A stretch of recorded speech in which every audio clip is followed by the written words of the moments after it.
I've got an itch I can't scratch, I'm missing a piece that completes a whole part of me, an open wound scar to see. Everybody come here, gather round, welcome to the freak show, the best in town. What the hell's wrong with me? I don't get along with anybody, honestly.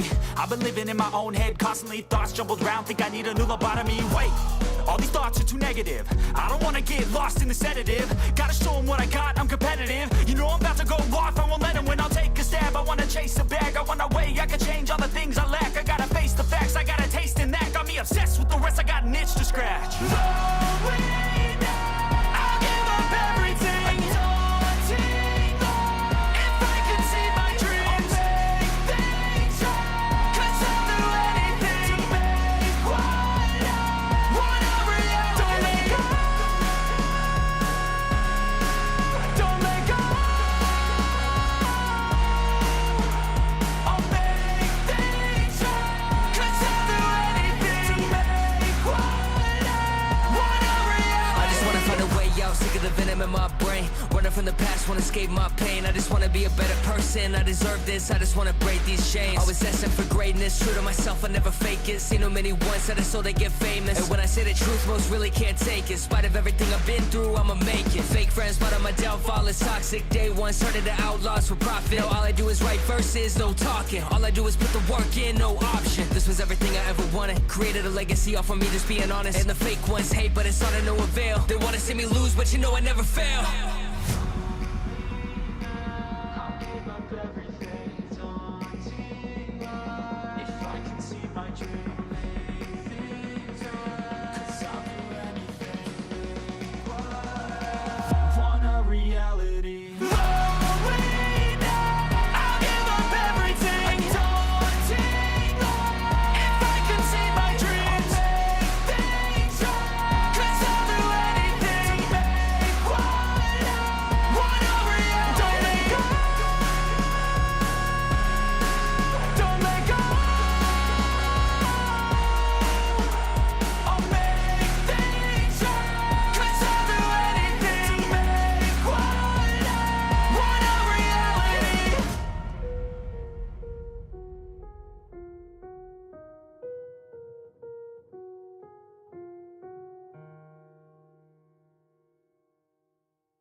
All right, morning.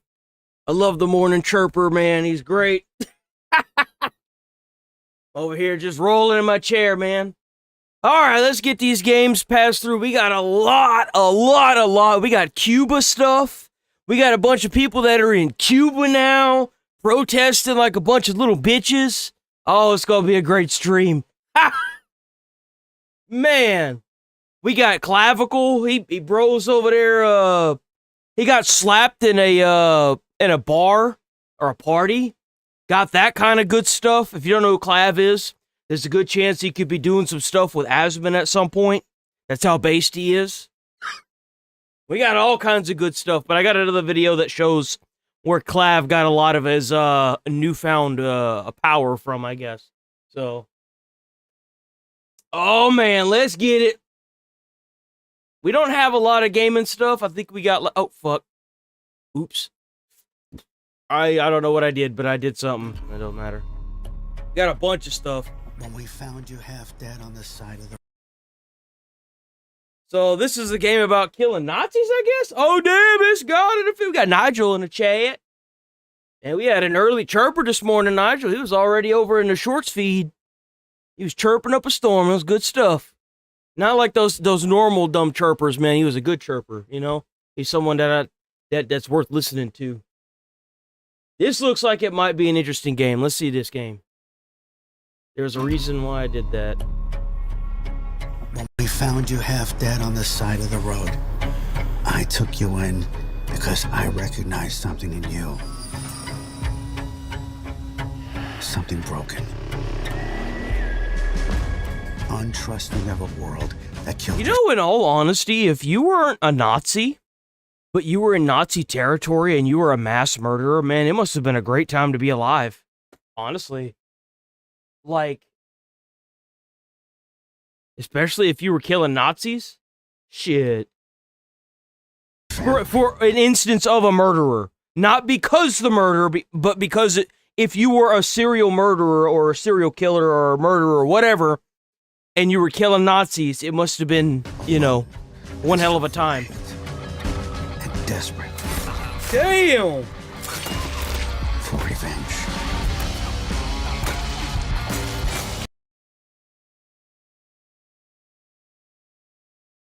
Hey, none of these guys got guns? There's no guns?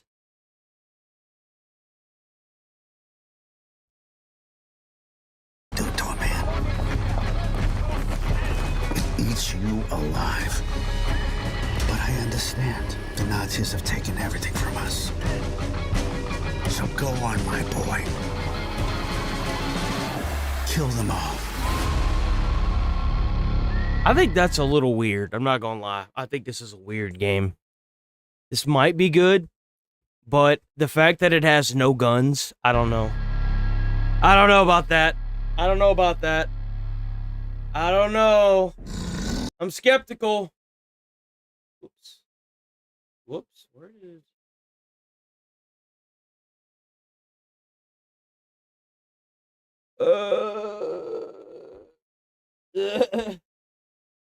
Yeah, like, not even grenades? That's weird, bro. That's weird. I've been enjoying the shit out of Crimson Desert. I don't know. I haven't had any troubles with any of the bosses except for the gorilla one in the main story. I've been enjoying the shit out of that game, bro. I don't know. I've just been enjoying it. The first few points that I got in levels are like those little box things, whatever. I put it in my melee damage or my weapon damage, and I've been fine. It's on the wolf tree. It's down at the bottom. It's like the first one just before you hit the center. I've been doing fine. It took me 2 tries to kill the mine boss. Yeah, I haven't had any trouble. I kill it really quick too. I did the R2 attack. I don't do the R1 attack. It's like a combo that's like a 3-stack. It's like you mash R2 quickly and it just does 3 attacks and it does stupid crazy damage. This game is shit. We're gonna watch this. I've seen this game. This game was garbage. I thought it was gonna be garbage. Man, I was right. I've been enjoying the shit out of that game. Out of Crimson Desert. I'm trying to get through the main story to get to the dragon. I want the dragon. I want to flex on people.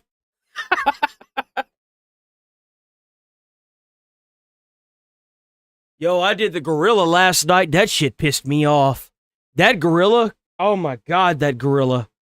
Oh my god, dude. I couldn't even stand that the gorilla would just like. I don't want to look it up. I don't want to look it up because it might be a spoiler. That gorilla is fucking annoying, bro. That son of a bitch is annoying.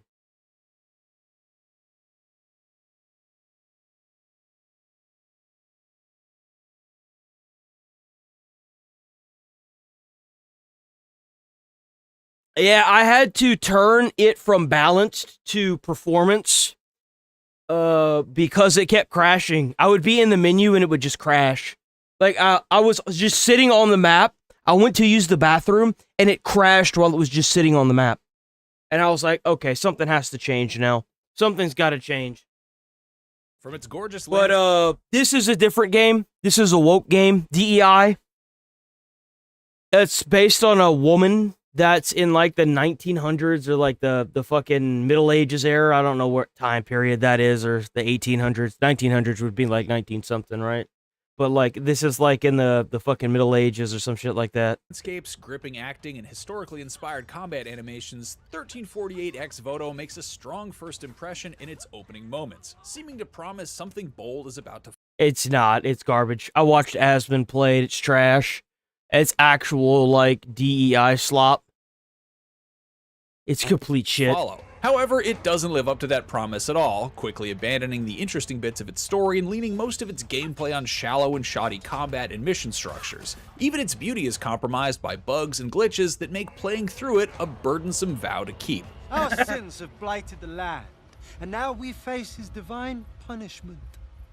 The Angel of Death, a great pestilence, the wrath of God itself. The story of Ida, the knight-errant we pilot through this blood-soaked Black Plague-era hack-and-slash, and her charge Bianca is a bit of a mess. On the whole, it's pretty straightforward. Bianca is meant to be shipped off to a convent because her low-born parents can't afford to raise her anymore, but before that happens, they're... Yo, what? Holy shit. Village is sacked, Bianca is kidnapped, and Last time I checked, there's no way in hell a kingdom would accept a woman and turn her into a knight. Bro, what? Just because her parents couldn't afford... Dude, there's no way. Ida pursues the bandits to get her back. God damn, that is an ugly bitch. Must get to the town. It's played like a standard damsel-saving endeavor for most of its brisk 5-hour runtime, and the backdrop of the closest thing humans have to a real post-apocalypse makes for a promising setting for such a tried-and-true tale. Meet me in combat. And let all here bear witness. But its attempts to upend this classic trope, specifically through Ida's gender, land pretty flat. A woman as the gallant knight is certainly subversive, and she spends the first half of the story... I can't stand this mentality of like a woman knight. You know how heavy that fucking armor is? Like, you understand that even back then, to become a woman knight is like a 1% of a 1%. You know how rare that was? And then to be big enough as a woman to wear knight's armor and hold a sword and go toe-to-toe with a man? Come on, bro. Seriously, come on. What are we doing? Being identified by others as a boy and not correcting them. This is an interesting thread that's left bare early on, and when it is eventually pulled around midway through... You know why? I guarantee you they had the dialogue in there to tell, like, immediately the second they would call her a boy. I guarantee you they took the dialogue out that involved the discussion with every conversation that would have happened if the DEI was allowed to stay in the game. Guarantee you. I guarantee you there was a chairman that was keeping tabs on everything this studio was doing and was like, no, you're not. You're not going to do this.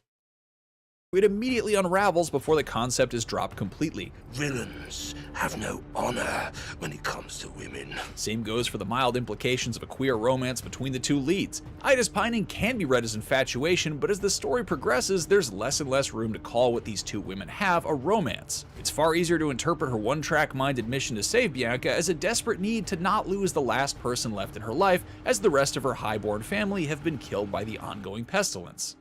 It is too dangerous. What if I ask?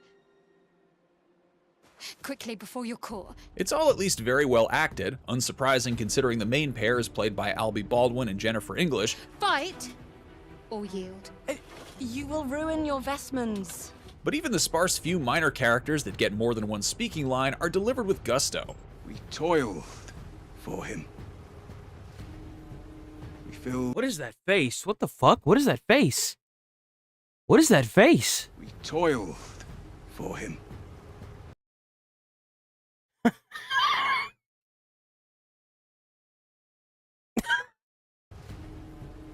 filled his silos with grain, his coffers with coin. The camera work and shot framing really speaks to how inspired by prestige film Ex Voto is, and while this is no A24 cinematic event, it does a great job filling the blanks in the story with palpable tension and tone. Some animation glitches really mar the affair though, specifically how mouths and eyes twist and bulge unnaturally during moments of heightened emotions. The way the lips curl on a certain sinister flagellant about a third of the way through was uncomfortable to the... What the fuck is going on with that? What is that? point of comedy in a scene thick with very not funny drama. You cannot turn from him. Turn from me. I speak his word and know his will. Release me. When you aren't watching the story unfold, you can interact with Ex Voto in two very simple ways: exploring its linear environments and killing everything in them that moves. Every chapter starts almost exactly the same way, zooming in on some distant point of interest, unsubtly calling you towards it, and then trudging your way to the finish line. The process through every leg of the journey plays out almost exactly the same way too. Quieter sections of walking and climbing, broken up by little skirmishes in areas that only exist so bad guys have a place to materialize. It's generations old game design, but not in the way some contemporary games will use to invoke a sort of simpler time energy from the era. Instead, it plays how you might imagine the healing loaves of bread in Ida's pack probably taste, cold and stale. As ordained, all sin and corruption shall be scourged. Most of the locations look good from mid-range or farther, especially outdoor zones like the white rocks of the mountainside or the verdant emerald forests, though blobby textures and jagged edges betray the grandeur of it while up close. These areas have lots of nooks and crannies where collectibles can hide, but there's only one path to your main objectives. And without a map, it can be hard to know whether or not you've searched a side route, as some of the poorly landmarked layouts start to blend together. It's easy to miss a lot of extra goodies on a Hey, you know why they all blend together? Because the colors look all the same. It looks too damn dark. The colors look too like they're too much of the same colors. playthrough, only to realize on a second that quite a few of them were... Typically there's like something in an environment that you can stick out that you know is there, that like the flowers, for example. But if they're too minuscule to remember, you're not going to remember it. You definitely looked previously, but because you maybe didn't stand close enough or at the right angle near them, no prompt appeared to pick them up. That's this crazy. Finicky responsiveness becomes your own personal plague relatively often.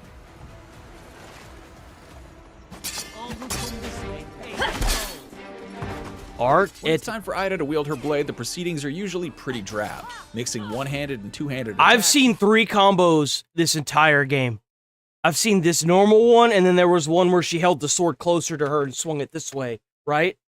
Two technically. 4-hit combo yeah, that one. In order to break enemy guard gauges and slice them up when they're vulnerable. And then that Holding one. The attack button while in either stance charges up heavy attacks, which do more stagger and damage, but are telegraphed and easy to there was a avoid. third one there.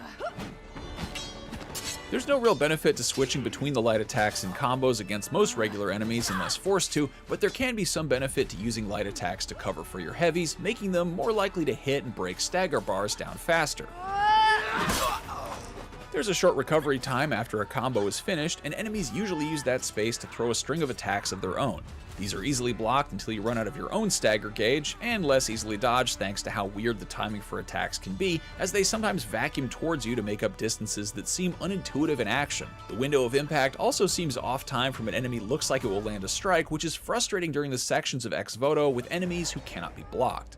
Enemies attack one at a time most of the time, but can be tempted to pile on if you venture too close to a passive one while actively engaging the main antagonist. Occasionally they get feisty and try to jump you, but it always feels like the enemy logic confusing itself into becoming a problem rather than... Bro, that shit just looks frustrating. That looks so... Then they're like all of them blocked too. Oh my god. That... Dude. An intentional way to spice up difficulty. This back and forth dance gets sort of rote pretty quickly, and it isn't saved much by the skills you can learn to elongate your combos, add a parry window to your block, or introduce a perfect dodge that slows down time. These upgrades are strong in a bubble, but they don't deepen the shallow combat at all, and they don't present any new ways to engage enemies besides mashing attacks in longer stanzas. The same goes for trinkets and weapon parts, which can be found hidden in the world. These can have more dramatic effects on combat, like letting you regain health when you perfect dodge, but it just increases the rewards for playing the only way you can. That said, there is at least a little customization required with them, since you can only have a certain amount of trinkets equipped at once. Weapon pieces have passive effects that are noticeable when compounded. You can focus your pommel, grip, guard, and blade loadouts, all to make two-handed attacks more powerful, for instance. Yeah, like when did it become more fun to do a chore than to play a game? Like, what are we doing, man? This looks annoying as shit. This looks so annoying. And rooting around to it just collect looks all so these annoying. Isn't worth the effort when just being a more patient masher can do the job as well. Pestilence, they cried. What a feeble excuse for betrayal. 1348 Ex Voto is sick with its own pestilence. Every attempt it makes to upend the status quo for stories like this either goes criminally unexplored, is undercommitted to, or was never really deep to begin with. No, you know why? They never were going to commit to the actual story. They wanted to push a narrative with an ideology behind it. Duh. It was never about the combat. It was never about the gameplay or the story. It was about pushing a stupid-ass ideology because they were going to make some money off of it from the government. Mission structure makes poor use of the beautiful Big surprise if you incentivize something, you're going to have a bunch of money-hungry people that are going to try and cash in. Duh. Throughout, come on. giving you space to explore, but nothing all that interesting to do otherwise. And every few minutes, you'll have to plod through soupy, boring combat that never changes, no matter how many options to modify small parts of it exist. The best parts of this package, a great setting, picturesque landscapes, and some truly standout acting, would just be better served. Bad. Yeah, I'm surprised it's not lower. without all the video game bits around them. Yo, Check out our WIGN. reviews of the Fatal That was an Frame series, IGNW. Four Sticks, Blades of Greed, and for everything else gaming. That was absolutely an IGNW. Okay, let's move on from gaming. Oh man, do we have a lot today. We have a lot. So this is Clav. If you don't know who Clav is, we covered a little section of this a little while ago. This is where we originally saw Clav. This guy had been stalking him. He's a streamer. He's a YouTuber, streamer. This guy had been stalking him and then throwing his body weight onto his car, right? Onto his truck. And then Clav ran his ass over. New footage has surfaced of a well-known online personality, Clavicular, allegedly running down someone on a live stream. Is this real? Is there going to be an arrest? Are there going to be criminal charges? He didn't go to jail. It's funny because it was during a live stream and they pointed the camera at the guy throwing his body weight onto the truck, right?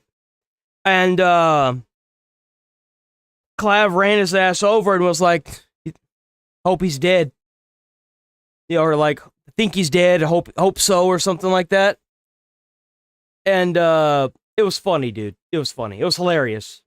But his political views are a lot like Asmon's and mine. And he was at a bar or a party or something another like that on Friday or Saturday. And he got slapped by a woman. And the reason for it is, well, I guess we'll just have to watch to get the full story, huh? Clavicular is our Rosa Parks, a civil rights icon. That's what they're saying. Do you really believe women don't deserve rights? Do you really believe women don't deserve rights? That's kind of a dumb thing to say, right? Bro, he got a big ass hickey right on his fucking neck, too, to boot. You said you don't believe women deserve rights? Like which one, dude? Got the Like all women. What's wrong with you for that? He's asking you what rights. Which rights? Like which one? You're weird as hell. Well, like, can you clarify what you mean? You were raised by a mother. Well, like, you know all women deserve rights, bitch. Like which one? Like which right? Like the right to vote? Like, can you explain what you mean? Can you explain what you mean? I don't want to punch you, so I won't. You don't want to what? I'm gonna punch you in the face, bitch. Go ahead. I am. Go ahead, let's see it. You want to punch? Punch you, bitch. I can't think of a better... Just so you're aware, she's in jail now, and Clav is suing the fuck out of her.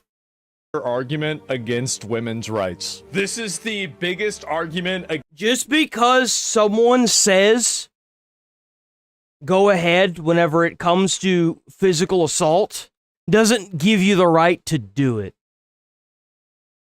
Against women's rights that I've ever seen. Oh my god. I'm gonna sue you for that. I'm gonna sue your entire family. He's not. It was nice to meet you. Actually, it was nice to meet you. I'm gonna sue you. Women have the right to vote. Man, entitlement is rampant. Very rampant, infidel. Charges on you. Hey, hold her here, call the police. Hold her here and call the police. All right. Y'all hit the likes on the stream. Fucking based. I think they cut my tap off, man. I get his views this morning. It's always on a Monday whenever they do that too. It's always on a Monday whenever they fucking they don't put me out there, bruh. Look at her face. Call the police. Oh, look at that. Consequences for your action. Big surprise if you walk up to somebody in the middle of a dance club and you say that you're gonna slap them, and then you slap them regardless of what they say. Big fucking surprise, you're gonna go to jail. Like, Call the police. Go, get the Why are you police. giving attention to the rod of this clip? Because I think the amount of women that think that they can be aggressive, vitriolic, hostile, and violent with no repercussions needs to end. And every time they suffer real, like, consequences, I think that it's a great thing. I want to see accountability. Yep. Do you think it's staged for content? Let me get this straight. So you think that it's unlikely that a drunk woman in a club was yelling at a guy who wasn't really paying attention? she's definitely done it before. I can't tell you how many, I guarantee you this happens constantly. And the sooner they crack down on this, the sooner that they start holding these people accountable for their actions, and the sooner you prop them up on a pedestal and start making fun at them, you're going to see this entire thing die out. It's going to be great. Just like this. Clav put her ass on a pedestal, and she wants to play the victim card. Well, I guess it's time to actually be the victim. To her, and she basically gassed herself up to the point to where she hit the guy because she made herself so mad in the conversation. And you think this had to be staged? Really? You've never seen this happen? I hope he puts this bitch in her place. I hope he does, because like these women that think that they can hit people and be violent like this, we are so back. Bro, I love this. I love it. Bro, you see her face? That is the face of somebody that's never had to face the repercussions of her own action. How much you want to make a bet she's gotten most of her jobs that she's ever wanted just based on her looks? Congratulations. You're fucked around and found out, dumbass. So, mainstream media is picking up what Nick Shirley is doing, and they are going out there now and doing stuff. This is MSNBC. CBS, I'm sorry. This is CBS. CBS is going out there to these sites where they're finding all this fraud, and they're finding more fraud. He has apparently brought something big back. He's brought back journalism. Take a look at this. This is CBS News. So this building right behind me here has 89 hospices, and it's the most extreme case of hospices that are all clustered together. There we go. So this building right behind me... Big surprise. I can't tell you how many times over the past few weeks I've had people in my comments. Oh, it's this. Oh, it's that. Oh, it's no way it's fraud. Oh, dead people. Oh, this. Nick Shirley's a pedo. He's going and trying to get into the daycares. Well, the more that mainstream media gets involved with this, the more they're seeing that it can actually lead to some numbers. And guess what's going to end up happening with all these mainstream medias? You're about to see the death of these fraudsters, these scammers, these nasty motherfuckers that are taking our taxpayer. You're about to see them get completely annihilated and sent back to their country. You are. Once mainstream media picks up on what Nick Shirley's doing and then they go investigate these sites to try and discredit him, they're going to find the same fucking thing that Nick Shirley found, and it's going to be all she wrote. It's going to be it. Here has 89 hospices. And 89 hospices. 89. In one location. In one location. What do you need 89 hospices in one location for? That makes no fucking sense. It's the most extreme case hospices that are all clustered together in all of LA County. Yeah. And it's known as Ground Zero. We're going to try to go in and see what we can find. Let's take a look at Agency, hospice. Holy shit. Just looking at this directory, you can see dozens of hospice agencies coming up. So inside the lobby, there's a directory with a long list of hospice agencies. Yeah. And the building's owner talked to us, and he told me that a lot of them have recently moved. He said that only 12 of them remain. I have vacancies. Wow. Wonder why. Tenants roaching out would come in as long as they're legit. Yeah. They have valid things that we need. I rent. I'm not a police or keeper of... It's not his fault. What they do, how they do business. We weren't the first ones to come to this building. Federal inspection records show that regulators visited multiple suites in Robbie Plaza between 2021 and 2025, and they found nearly 400 violations. And yet they're still they're giving our money for what? They have 400 violations. How have they not cut the tap off to these places yet? How have they not cut off their funding? It's crazy. The owner told me Medicare officials came to his building years ago, specifically looking for hospice agencies. he let them come in and do their thing, and he said that everyone cooperated and that the business owners didn't really seem that concerned. Some patient advocates say there's another explanation, which is that some might just be ghost hospices that only exist on paper, bill Medicare for services that they don't ever actually provide. Yep. We need to do the debank, seize all their assets, airdrop them into their own country. That's how you solve this. Putting them in jail is like sending these people on a vacation. Send them back to where the fuck they came from. largest deportation effort in human history. We need to weaponize the National Guard. Oh, there it is. And the military. Ooh, that's exactly what I said. That's exactly what I said. They need to roll tanks up the fucking street. They need to go door to door, search every house, every attic, and every basement in every single state in this country using the National Guard and the military. And they need to get these people out of our country. They need to round up all these gang members in these drug places. They need to do their jobs. They do. And systematically remove every single person that is an immigrant, a migrant, a refugee, any sort of asylum seeker. Look at it this way. Whenever you call a place that's registered as a hospice, you're expecting that place to be held to a certain standard, right?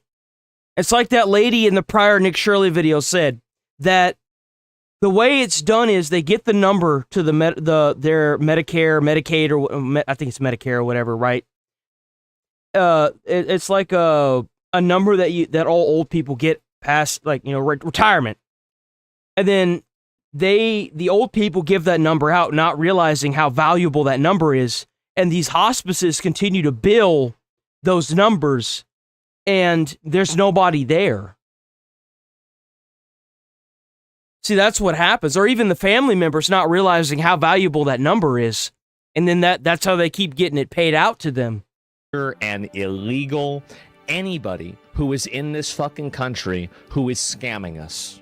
Now, back in 2022, the California auditor came out with this scathing report on hospice fraud, and they came up with a list of about 6 potential warning So it was already done. So there was already a report on hospice, but I guarantee you they buried it. Signs for potential fraud. And we found that 72 of the 89 registered here still have at least 3 of those potential warning signs. Okay. If you learn of hospices in your building that are accused of fraud, I would immediately you would get rid of them. terminate. Yeah. Okay. Yes. But that hasn't happened yet. No, I have. No one has ever come to me tell me that. Well, he hey, got no idea. I mean, this guy just runs a building. Like, he's not the police. Like, it's not his job to do this. Realistically, I think that's bullshit. I do. Why would you kick out your tenants? Like, look at the nice suit he's wearing. He probably wears this on a daily basis. You really think this man's gonna start kicking out people? No. Now, I could be wrong. Sure, I could be wrong. But the likelihood that some of these guys aren't involved with it, I'd say, is very slim. is doing fraud. And the building owner said he's all in favor of stopping fraud because at the end of the day, it's you and I who are going to have to pay for it. Yep. Maybe state it's and not the his problem. federal No, government, it's becoming restrict on many businesses, and I'm all for it because at the end of the day, you and I are paying for all those things that are not And right. you know another way to get this to stop happening too? Once you defund them, once you seize all their assets and you send them, you airdrop them into their own country, any company that has an illegal immigrant working for them, they need to seize all of their records, all the text messages and everything they have, and if it come to find out that the boss is aware that they are employing illegal immigrants, you charge them with sex trafficking based on the amount that you have. So for every one illegal that is working for that company is one sex trafficking charge, and that should stack with everyone that is working there. So like that Toyota plant that had like 400 illegal workers in it, the CEO or the chairman, even the chairman should be held to that same standard of every count of one immigrant is a charge. So that'd be 400 charges of human trafficking. Yeah, exactly. Yeah, we pay for this shit, and we're paying for these people to scam us. I'm glad to see CBS News actually doing something beneficial for once. They're actually coming out and trying to find out the truth of this stuff, rather than, you would see this shit stop overnight. Leading articles and then pushing out more fake news bullshit. I'm very, very happy to see this. Hopefully it continues. I think that there's been a little bit more about this too that I was going to look at. Let me see if I can find it. Oh yeah, here's another one. Compilation of me knocking on doors that are never open. Each address is associated with the daycare, most receiving hundreds of thousands from Washington State. Damn, we got Washington. Here's Washington. Last year, they reported almost $2 million in sales. But both of the families that run daycare out of this one... When the government doesn't want to do what they're supposed to be doing, you're going to start seeing average people having to do their fucking job. That's what happens. If they really thought that they were going to get away with this, I'm not surprised they got away with it for as long as they did. But remember, boys, every dog has its day. Small units on Martin Luther King Jr. Way are not answering the door. I'm looking for Mohammed Asli. Mohammed Asli, is this Galan Family Childcare? They are living our American dream. They're taking the taxpayer, like, to give you guys an idea, whenever I worked at the fire department, I made $67,000 a year. But because they forced so much overtime, they were taking about $1,000 away from my paycheck every month, so I couldn't afford a house. They were taking $1,000 out of my paycheck as a first responder, as somebody that caught fires frequently, and giving it to these people that are living my American dream. My American dream was being subsidized for an illegal. Galan Childcare? It's not at this address? No. Okay. They received almost $500,000 for supposedly caring for 6 kids last year. Rice sitting. I don't hear anyone moving inside. Where's the bananas? Over 133 grand from the state. They're caring for 4 children, presumably. Man, so it's just dude, what the fuck? I know. I don't think people realize, like, I grew up in Austin, Texas in a working class neighborhood. Think about how many of these places exist that you don't even think about because you've been around them for so long. How many of these facilities have been around for this long? How many buildings do you drive by on your way to work or on your way to your family member's house that you see that have been empty for as long as you've been in your town? And then someone says that they're either working there, or you hear someone saying that they know somebody that works there, and you're like, how, whenever the front of it looks like it's some decrepit building that nobody should be running, right? How much y'all want to make a bet that that's probably fraud? There were a lot of people who had dubious nature citizenship here in where I've grown up, right? How's it going, monkey? Of growing up here, I've seen the way that these people manipulate, get over on, and take advantage of the system. I've seen this happen many times. And because I've seen it so much, that's given me a unique insight into the way that these people treat things and the way that they behave. And now that more people are seeing it, you're starting to see everybody else. Yes, pick sir. up on the Another same day. thing. So Nick's starting an army of journalists. I think 95% of them are in on the scam. No, you're wrong. It's like 100% basically. They're all in on it. They all know what's going on. They're all doing it. I'm in the mindset that once these people come or condoning violence or basis of their argument, I just automatically ignore their point. Yeah, exactly. I think that's true too. Imagine if Nick never made his video. Well, the problem is that what's sad is that Nick didn't just make the video. You do realize that the only reason why this is coming to the light is because of Twitter. If he had uploaded that video first to YouTube, they would have banned him. And then the people that wanted to keep him quiet would have found it on Twitter and gotten it removed as well. Because he posted it on Twitter first, it got, well, I think it was like 332 million views. And then he posted it later on YouTube. Just like what he did with the LA fraud. And guess what happened whenever he posted it, the LA fraud one on YouTube? They took it down. When you take a video down or you take a stream down, whenever it goes up, it kills its viewership. Whenever we reacted to that video, it had already been up for a week on Twitter. And whenever I reacted to it, they had killed the views on it so much that it was only at 76,000 views. But it got 300 million views on Twitter. I keep saying that, on Twitter. Let that sink in. Why wouldn't it go just as viral on YouTube? It's because they don't want it to. Because people reported it until it got taken down. There's a lot of people that are still trying to defend it. There are. And so you have, is this the same clip? I think no, this is a separate one. This was what we refer to as ground zero. You got Elon Musk to thank for this. That building is considered ground zero because it just was so blatant.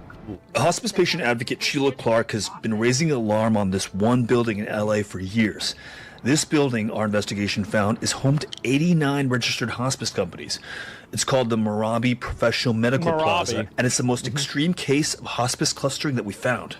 And this particular building, I noticed, I'm like, dang.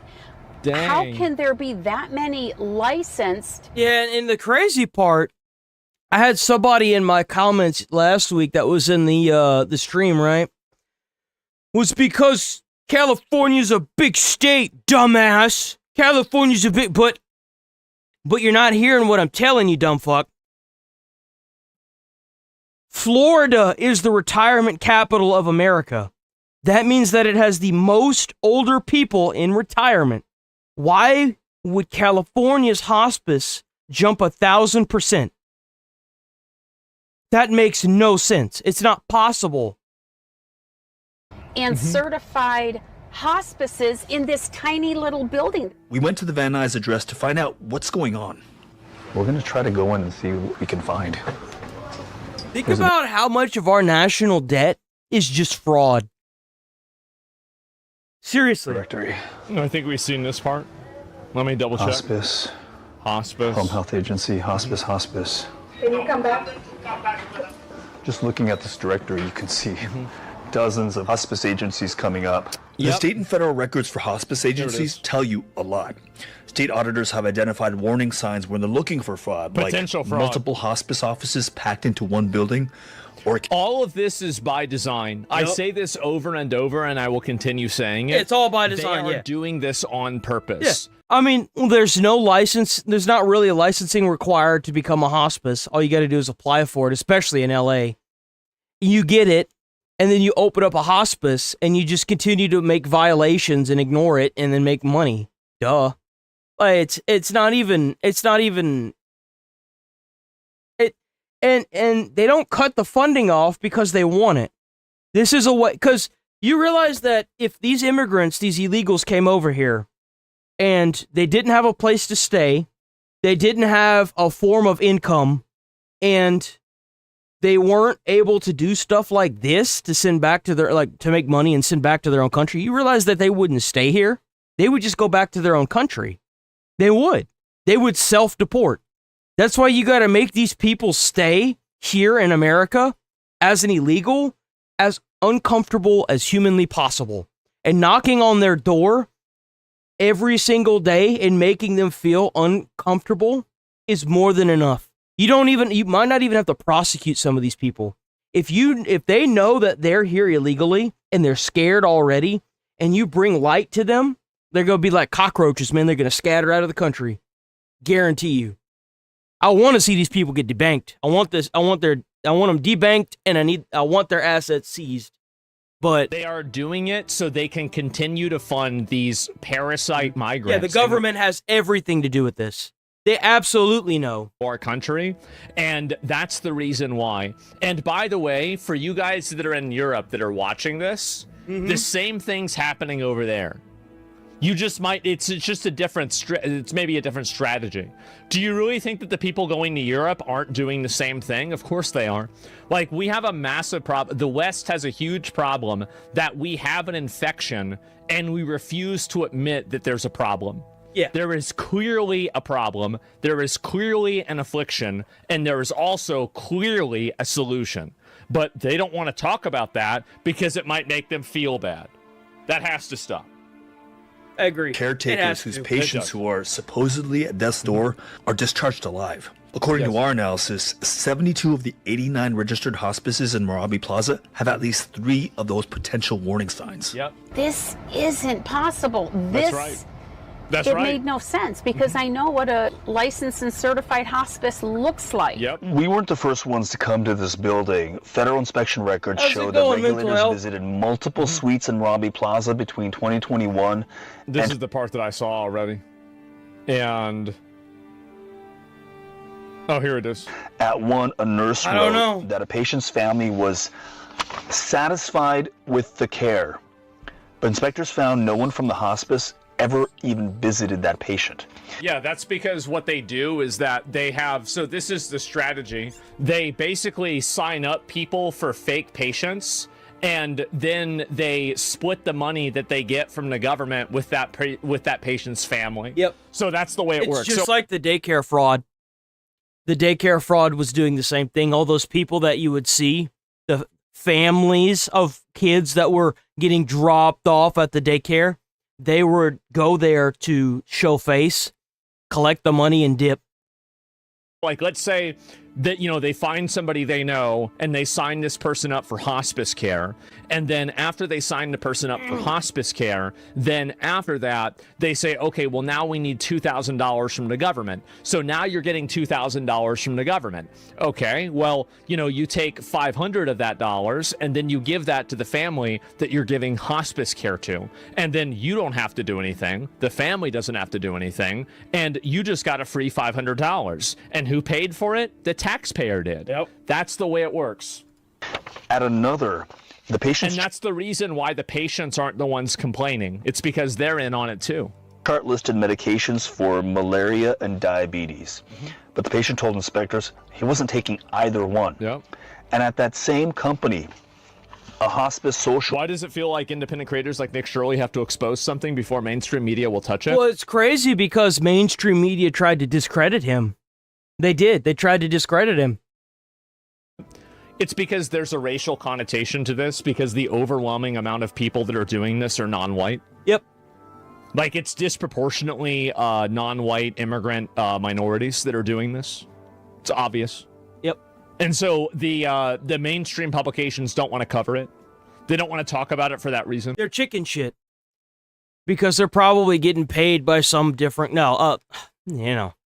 I think they're getting paid by a different form of, you know, money other than viewership. I feel like they're getting paid from, like, whoever is allowing these people to come to America illegally and do this is probably very high up. Big time money, big time power. This is too clean and this is too under the covers for it to not be like some form of mass cover up, you know? How do this many people know how to come to the country illegally and open a hospice? Like, the amount of paperwork it takes to own a building is ridiculous. Somebody somewhere knows just what levers to pull and just the right amount of buttons to push to make sure that these people can go under the radar as long as they did. We need to find that person, and we need to put their ass in jail. If it was white people doing this, every single fucking news, like CNN would be doing 60-minute specials on this, or 60 Minutes would be, ABC News would be there constantly. Do you remember, like, whenever they wanted to make that one, like, white-only commune or something like that, and everybody was talking about it? It's mostly Muslims. They literally read the exact same script, word for word.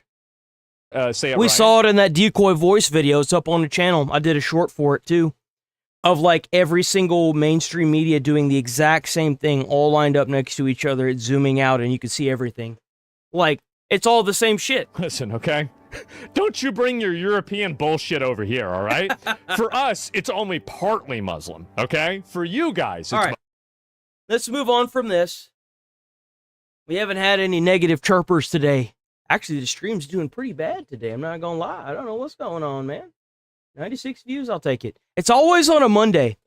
YouTube always tries to put one over on me on a Monday. Hopefully it's just Monday. I'm gonna have to start streaming over the weekend, man. My viewership just dies over the weekend, bro. It just dies. Sucks. Fourth row video emerges on Skid Row regarding the exchange of cigarettes and petitions. Here we go. This is LA. You remember what I was saying about them using these people as voting cards? We got proof now. This is a fourth row video emerges on Skid Row regarding the exchange of cigarettes and petitions signatures. Look at this. All right, y'all. This is Savannah Hernandez. This is illegal, by the way. This is highly illegal. It is a form of voter fraud. Is on Skid Row, and this man behind me was actually caught bribing homeless to sign petitions, which is illegal per California election law. Did you want to sign up, sir? I don't know what this is. Free signatures. If you sign a petition, you get a cigarette. If you signed a petition, you get a cigarette. Are y'all putting together all the pieces for this yet? Look at that. We need to round up all these people. And we need to put these people that are Americans in the deepest hole we can find. And they should be lucky, because I'm being merciful. What should happen to any traitor is that they should be executed. That's my honest opinion. If you betray your own country, you should be executed. You should. It's treason. It's crazy that we even have to have this conversation. You see, this is the reason why they want to keep these people, these crackheads, on the street. Is because they're a vulnerable population that they can take advantage of. That's the whole reason. Perfect. Yes, of course, sir. Thank you. Yep. You're helping change California laws. You want to know something crazy? Y'all know how Iran, they've been occupied by this terrorist organization? I guarantee you, if this stuff wasn't coming to light the way it is now, in 10 years, we would have been just like Iran. I mean, it already started happening. Look at Ilhan Omar. Ilhan Omar is a senator in our government, and she's not even a full-fledged American. Let that sink in. We would have been like Iran, given an ample amount of time. We would have been occupied by all these people that want to rig our own elections and lock up our political opponents. Just for having a different view of opinion. But when you go out here and you literally illegally rig these petitions and these like, and these people want to compare these to being the same thing. It's not the same thing. You're playing a game that's rigged and built for you to fail. They're cheating. There's a reason why it's illegal. And you want to tell me that the California government doesn't know that this is happening? They're probably the ones doing it. It's obvious. I don't believe anything she said. She has me on camera handing out cigarettes, yeah. Yes, you signed the petition? How is it illegal if you sign a cigarette? If you sign... If what you're doing isn't bad, then why are you packing up and leaving? Why do you have your table in your hand? Get something. You're not even being a good investigative journalism. Really trying to You're not doing any investigative journalism. Get the out of here. You don't belong here. They're doing that all day long. I watch them when they tell people that if they get, sign up, they'll give them X amount of money and all that stuff. Right. This is Savannah Hernandez in Los Angeles on Skid Row. Now, I have been a part of a multi-journalist. Isn't it crazy that the obvious thing that everybody expected to be happening is actually happening, and everybody knew this was going to happen, but for some reason you have to pretend like it's not happening, but everybody knew it was always going to happen? There it is. investigation targeting alleged voter registration fraud and bribery that has been happening on the streets of Skid Row every single day. Now, apparently petitioners have been coming down to these streets, targeting the homeless specifically, and trying to register them to vote using allegedly fraudulent information. On top of that, they have been offering them bribes such as cash or cigarettes to sign these petitions. Now, per California election law, That's pretty fucking predatory. Holy shit, that's insane. illegal, by the way. However, It's we no, have this on- you know how much money California gets to help out its homeless? How is it that you have an immigrant from a foreign country that goes through the hell process of immigrating to this country just to end up on the streets in a tent with his family? How does that happen? Well, it happens because they want it to happen, obviously. Duh. That's why it happened. Footage. Multiple other journalists have captured this on footage, and this resulted in our undercover journalist being threatened and me being swarmed after I confronted the people doing it. You guys got a light? Well, first I need to sign people up. You guys got a light?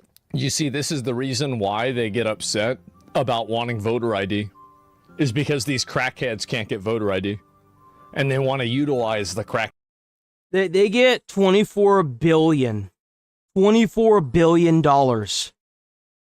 to solve this homeless problem. And you got immigrants that have immigrated here saying that Cuba was 1,000 times better than this. And you know what? I believe them. You know why? Because over there, at least they might have a home. Here, you get a tent and no power. Over there, you get power sometimes. Kids. No wonder they're so rabid against voter ID. See, like, again, are people starting to put together these pieces yet? Like, I don't know if they are or not. I keep trying to remind everybody and let them know, but it's hard for me to do. All right. From what I understand, they also give out phones as well. They give out phones. We're back. Sorry about that. Back at it. Yes. Did you want to sign a petition? You get a free cigarette. Oh. No, we'll watch it after. What is this? We'll see what it is. Uber drivers for women sexual harassment. Yeah. You get a free cigarette when you sign. What kind? What kind? You get a free cigarette. USA Gold. That's what we got. Okay. Damn. Okay. Wow. What company or what organization? Yep, money cards too. You're right. They do hand out money cards as well. We work with the Southern California. It's a bribe. It's a bribe. That's what it is. It's bribing. They're bribing people to sign up for stuff that they legitimately have no idea what the fuck they're signing up for. And even if they did, they're so desperate for what they're offering that they're willing to sign up for it anyway. With the Southern California District, right here in City Hall. Yeah. Okay. Is that right? Did you want to sign up, sir? I don't know where this is, sir. Free signatures. If you sign the petition, you get a cigarette. Sure. Perfect. That's how easy it was. Yeah, number 5. Yes, of course, sir. Thank you. And then he's giving him a cigarette? California law. Damn, bro, we gave him a handful. Thank you so much. Yes. Damn. Bleed your feet. Huh? Bleed. Should I get on Newports? Bleed my feet? Bleed your feet. That means walk. That means walk, bro. Walk forward. So in my part of California, I'd be surprised so many things have been similar to this. Like, I've seen people doing things for stupid smartphones. If these guys are working for the government and you got one guy standing up saying bleed your feet, this needs to stop. This needs to stop. This needs to be completely eradicated. When you got government people out there putting out these forms, not tax forms, but these forms for people to sign and holding cigarettes and money and electronic devices hostage for these people in a predatory stance, and you got one of them telling you like he's a gang member to bleed your feet, keep walking, keep stepping. We need to completely eradicate this from our country. This is no different than those people over in Paris, France, that are walking around with those bracelets that slide it. They're like, oh, it's a free bracelet, and then they slide it onto your arm, and they yank it down real tight so that way it's a little difficult to get off. And the first thing they do is they start asking for money, and then they beat the fuck out of you if you called them out on it. Same difference. We need to get these people out of our goddamn country. This is disgusting. My feet? Leave your feet. That means walk, bro. Walk forward. So in my part of California, I'd be surprised so many things have been similar to this. Like, I've seen people doing things for smartphones with giant signs that say free phones that are sitting in the areas near the project houses. Yeah, exactly. Just tell you to leave already, bro. So much of dude, I'm just... All right, bleed your feet then. All right. Bleed your feet then. You see, any government job, you act like that, that's an immediate termination. It's crazy to me, for me to see that they're willing to do whatever they can to secure these votes. I'm leaving. I'm leaving. God damn.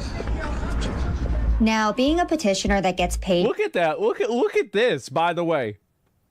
Look at this specimen right here. They got him rolled up like a roly-poly.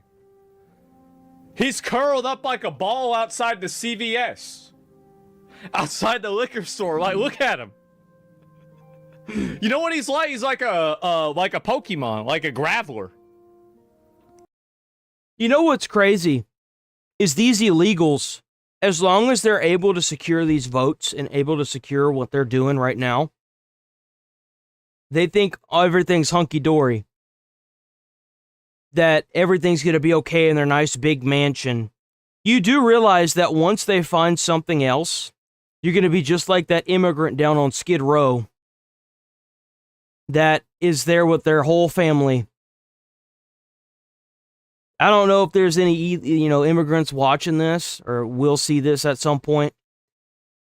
You should know that if they did it to Americans and they did it to the immigrants that are there, that are here now, what do you think's going to happen to you whenever they find some other thing to lean on? What do you think's going to happen to you? This is embarrassing.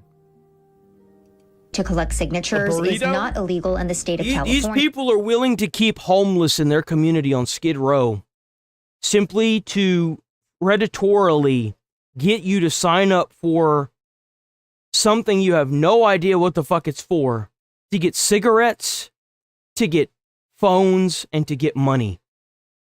Some of those things, a phone could be the matter of life and death. It can be, even on Skid Row. Cigarettes could be a matter of life and death. You know why? If you got a homeless guy that's trying to beat the shit out of you, and you offer him some cigarettes, there's a good chance he'll probably take them and fuck off. Give you enough time to get away. You understand that for some of these people on Skid Row, those items are the matter of life and death. These people are out on this server PvPing each other for cigarettes, phones, and what else was it? It was cash, like just straight up cash.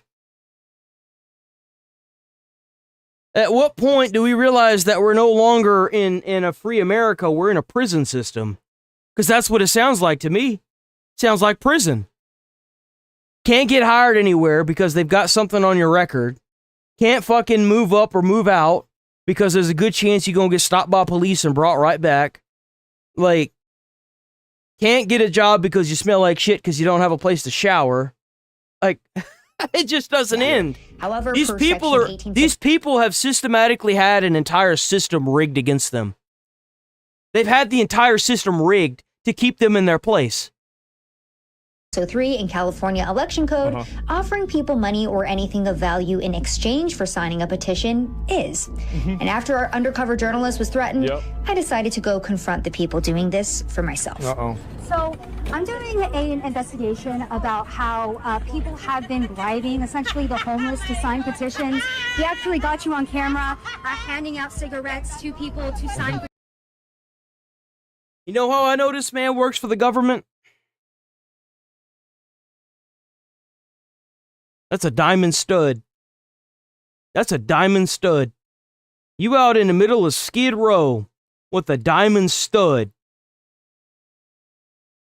And ain't nobody snatched those phones out of that bin.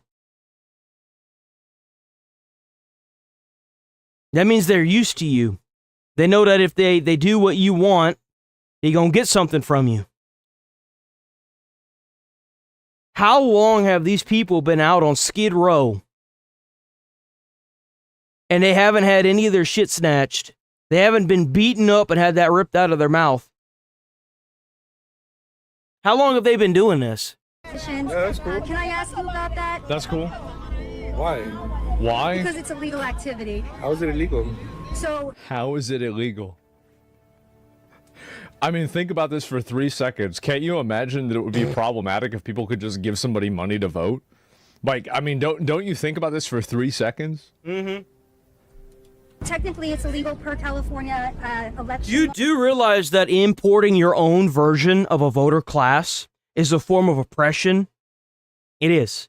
Importing your own class or keeping a class of people so poor they can't do anything other than get bribed to do a vote is still a form of oppression. In fact, it's fascism switched around. It's the opposite version of fascism. It's still fascism. It's just instead of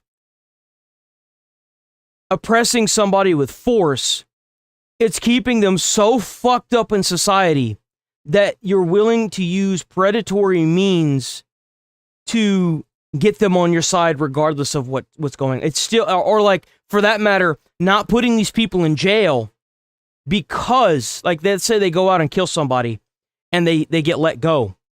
It's still a form of fascism. It's still a form of oppression because you need their vote in order to keep your seat.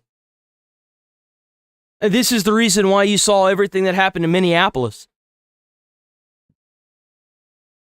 They did it because they knew they weren't going to face any repercussions for doing it. That's why. To bribe people to sign petitions or No one's bribing anybody. No one's forcing anybody. People have free will, girl. We actually have you on camera handing out cigarettes to people. What's up, girl? We out here. And you work for City Hall. If you out here, then why are you packing up and leaving? Why won't you engage with any of the conversations? Why don't you tell us what company you're working for? Got a pair of Gucci glasses. Dudes, I didn't even realize. This dude's out there in the middle of Skid Row with Gucci glasses. There's no way you can convince me this dude's not loaded. Bro, what? I work for Gucci glasses. It doesn't matter who I work for. Can I get your name? Why would I give you my name and you're under? Well, if you're you're not like, committing any under- illegal What's your activity, name? then there shouldn't be any issue, right? No, look around. Look where we're at.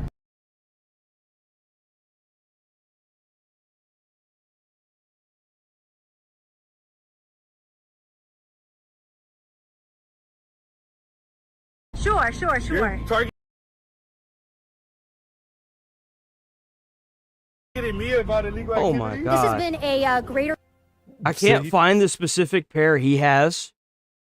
But dude, like looking at the prices for some of these glasses are above like $300.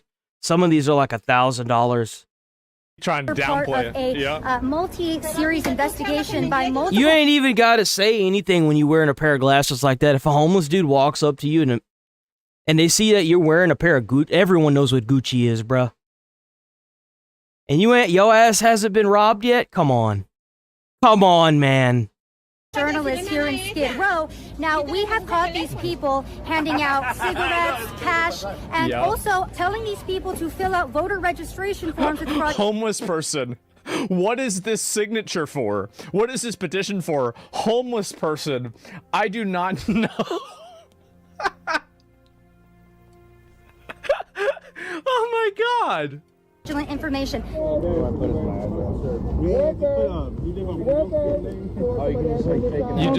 He lives on Pinocchio Lane. It's a fake They address. need to get these forms.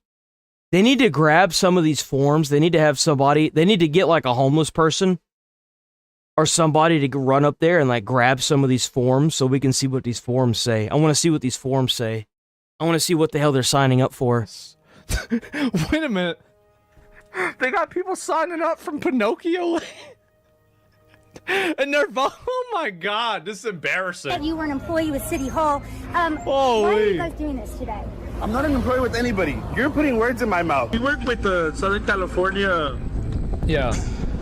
With the Southern California district, right here in. Why not call the cops? City Hall. Because the. Holy shit, I was right. That is terrifying, boys. So whenever he had that hidden, he or she had that hidden camera, they just said it. They just fucking said it, bruh. Holy shit. Government is occupied by people that allow this to happen. See, they will not hold themselves accountable. As you have to bring attention to up at the guy gets sent to jail, something like that. Not the cop. The cop. Oh. I actually have you on camera saying that you were an employee. Cigarettes, yeah. Yes, you signed the maybe one day I will. How is it illegal if you sign a cigarette? I don't know if I'm ready for it. If you sign, you're gonna get something. Okay. Play Crimson Desert. So we actually have multiple people doing this. Why are they packing up? For what reason could they be packing up? Yo, you ever want to push some sort of fraud, or you're a scam artist? You can always tell, because the minute you start questioning what they're doing, they roach out. They start getting aggressive. It's like whenever you ask your person, you know, whether it be a guy or a girl, whoever your partner is, and you ask them, simple question. You seen anybody else? Can I see your phone? And they start immediately getting hostile and aggressive. They start freaking the fuck out. They're cheating on you. It's a dead giveaway. You know why? Because their conscience is literally killing them. This man immediately picking up all his shit the second he got found out. Because they know what they're doing is wrong, but they're doing it anyway. All over Skid Row all week. Can I just ask you guys about this? If it's What makes you a criminal is the intent. If you know you're doing something that's illegal and you're doing it anyway, well, you should go to jail. If you don't know you're doing something illegal and you're doing it and you get caught, I feel like there should be some leniency. But whenever you're out there and you're roaching the fuck out, the second somebody walks up and start asking you questions with cameras, boom. You just sold the game. not legal, we shouldn't be freaking out about it, right? No one's freaking out. Okay, so can I... Freaking out. You're coming at me thinking it's all sweet, like... Sure, well, what's going on here? I might just not understand, so can you explain You it to might me? not really understand. Sure, so can you explain it to me? Yeah, we're doing petitions for sexual harassment. How many people do you know in your life that whenever they're in a lot of trouble, they do this? They do that.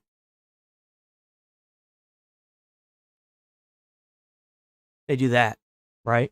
They do some form of this. You know, they fuck with their face, right?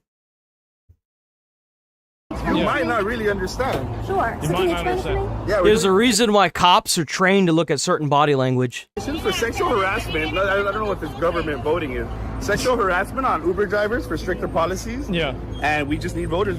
We need people to sign. But you cannot bribe them. It's illegal. You cannot bribe a voter. It is illegal. It doesn't matter what the cause is. You know why? Because today, it's for sexual harassment for Uber drivers. Tomorrow, it could be to bring back the Nazi regime. You cannot bribe. We need... Bro, listen to what he almost just said. What this government voting is. Sexual harassment on Uber drivers for stricter policies. And we just need voters. We need...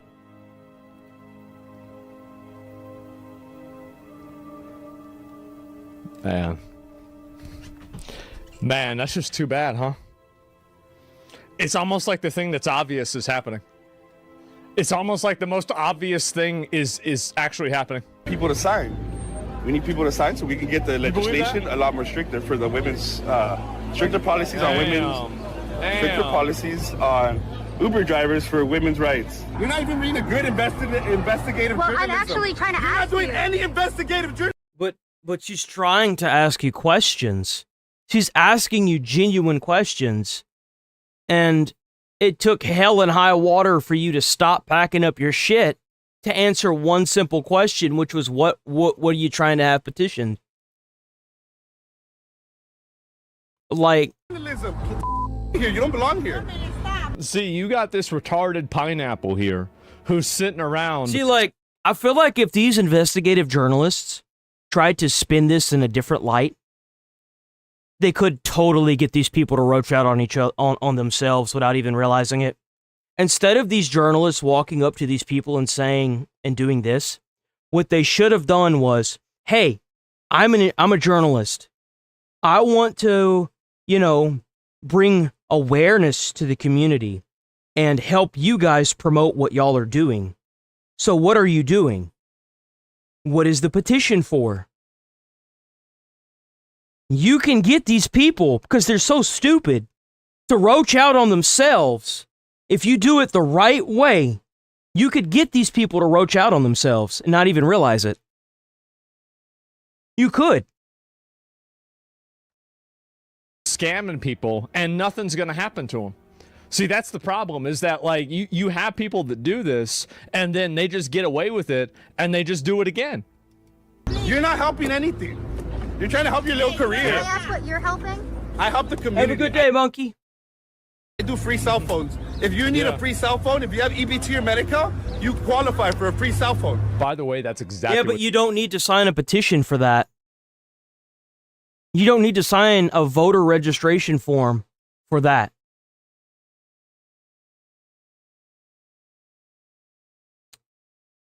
Jay said in chat. You know what's crazy? I think I just uncovered the scam. So they're getting these homeless people to register to vote. They're taking these forms and they're giving it to the illegals, right? And this is all like what I think is going on. They're taking these forms, giving it to the illegals.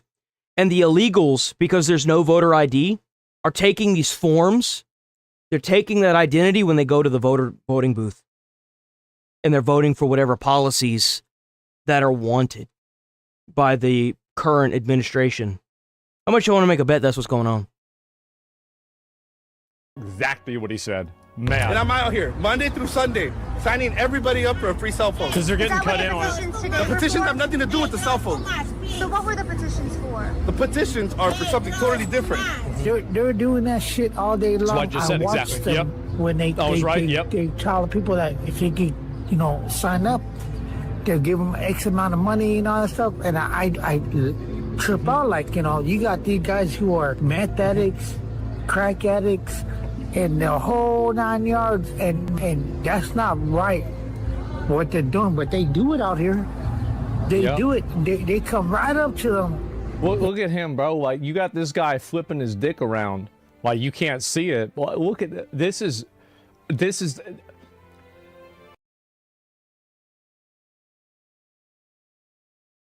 It's like what I said whenever they sent the National Guard to D.C. I said it was about fucking time.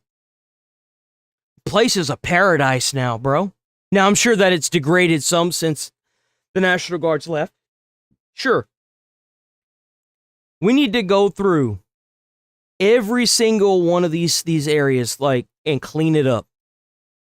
Oh, but you can't put them in jail. Why not? Why can't you put them in jail? Put them in jail. If you put somebody in jail for, let's say, 10 years, they ain't going to have a choice but to stop taking whatever they on. Period. They're not going to be around it for 10 years. They're not going to be around it for however long they're in jail. You got this dude helicopter dicking his fucking his penis out in the middle of the street. Just imagine if you had kids in your car and you've being forced to drive by that shit. Nobody should be exposed to that. It's disgusting. What the fuck we doing, man? What are we doing? Brother, this should not be America. This is great. Look at this. Look at this. This should not be America. This is really, this is the richest state in the fucking country. Richest country in the world. Oh, wait, no. Yeah, no, California is the richest state, isn't it? Like, this is some third world shit. What the hell is going on here? Yeah, what are we doing? They come right up. Look at this. Like, honestly, like, if you told me that this is from Somalia, I would be like, yep. Yeah, I could see that. To them, how you like to make $3? Oh my God. How you like to make $5? $5. And they're getting them to sign these petitions and register to vote. Have they ever asked you that? The big 3. Yeah, I was talking about the big $3. Really give you $3. much information other than, you know, hey, I'll throw you a couple bucks or I'll throw you some weed. This guy, for example, was going to give me some weed. So I said, sure, you know, why not? Yeah. One signature turned into like 10. 10 signatures turned into vote. It's just like the bracelet. It's just like the bracelet. Oh, it's free. It's free. Oh, my family in Africa. You must feed my family. Please give me some money. That's exactly what it is. It's the same shit. It's the same shit. Voter registration form. This place must be a paradise. Like, America has to be a paradise for these parasites. Why do you think they're still here? Which... It's sad that Americans are being forced to go out and do what Nick Shirley is doing because our own government is allowing this. It is. Nothing about. And what is...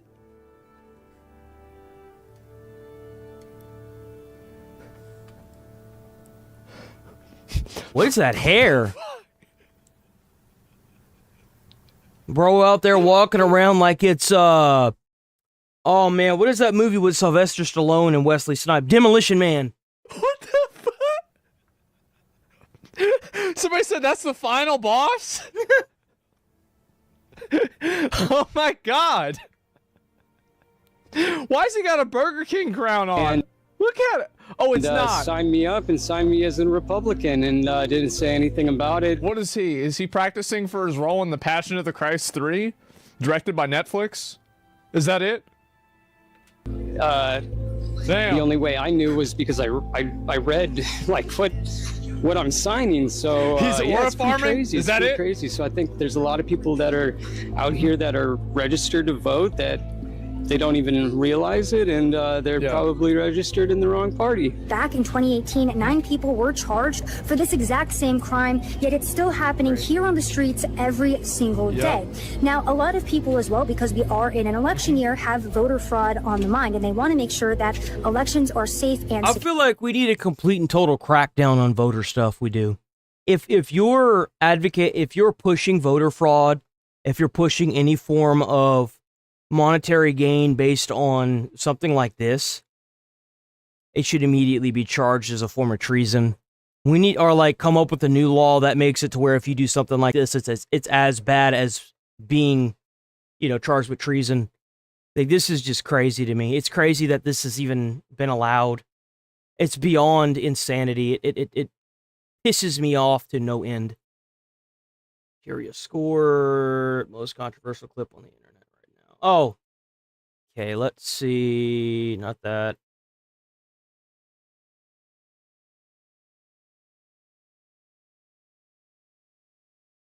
There we go. So, for those of you who don't know, oh wait, I need to see YouTube. Let me see what, because supposedly Asmon uploaded some goodies. What do we got? Oh, it's that one. That's, yeah. Yep. Go back.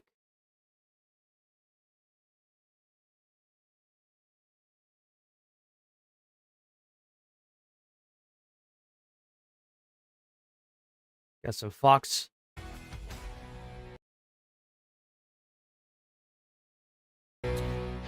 So, a criminal illegal migrant from Venezuela is due in court today after being charged with murder and other felonies in the death of an 18-year-old college student in Chicago. Jesus, man.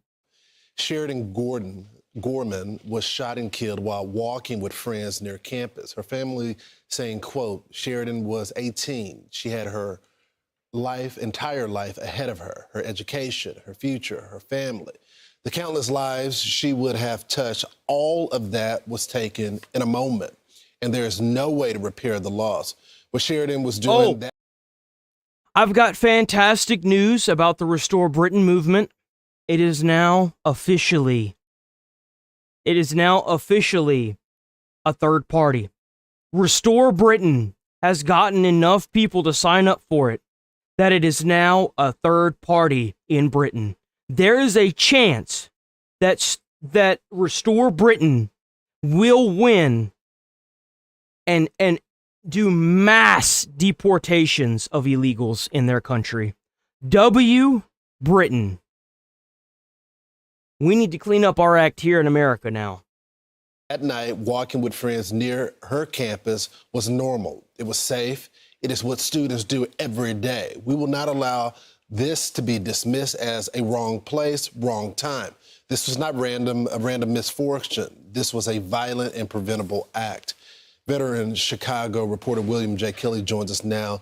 William, thanks so much for joining the program. I just want to go through Medina's history. In May 9th, 2020. You got to shave that, bro. We got to address this. You got to shave that. Bro over here looking like, what's his face from the Conjuring movies. You got to shave those sideburns, bro. You got to get rid of that, man. Look, I don't doubt you a good person and all, but you got to get rid of that, bro. You got to. Medina was apprehended by the Border Patrol and released into the country under the Biden administration.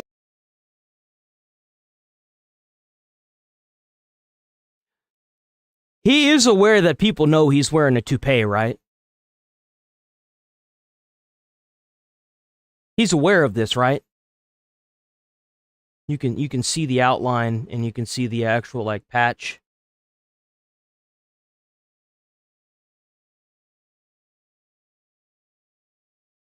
And then June 23, Medina was released again following her arrest for shoplifting in Chicago. What do you make of this? God bless you, Lawrence. Thank you for bringing attention to this issue. No one else will talk about it, apparently.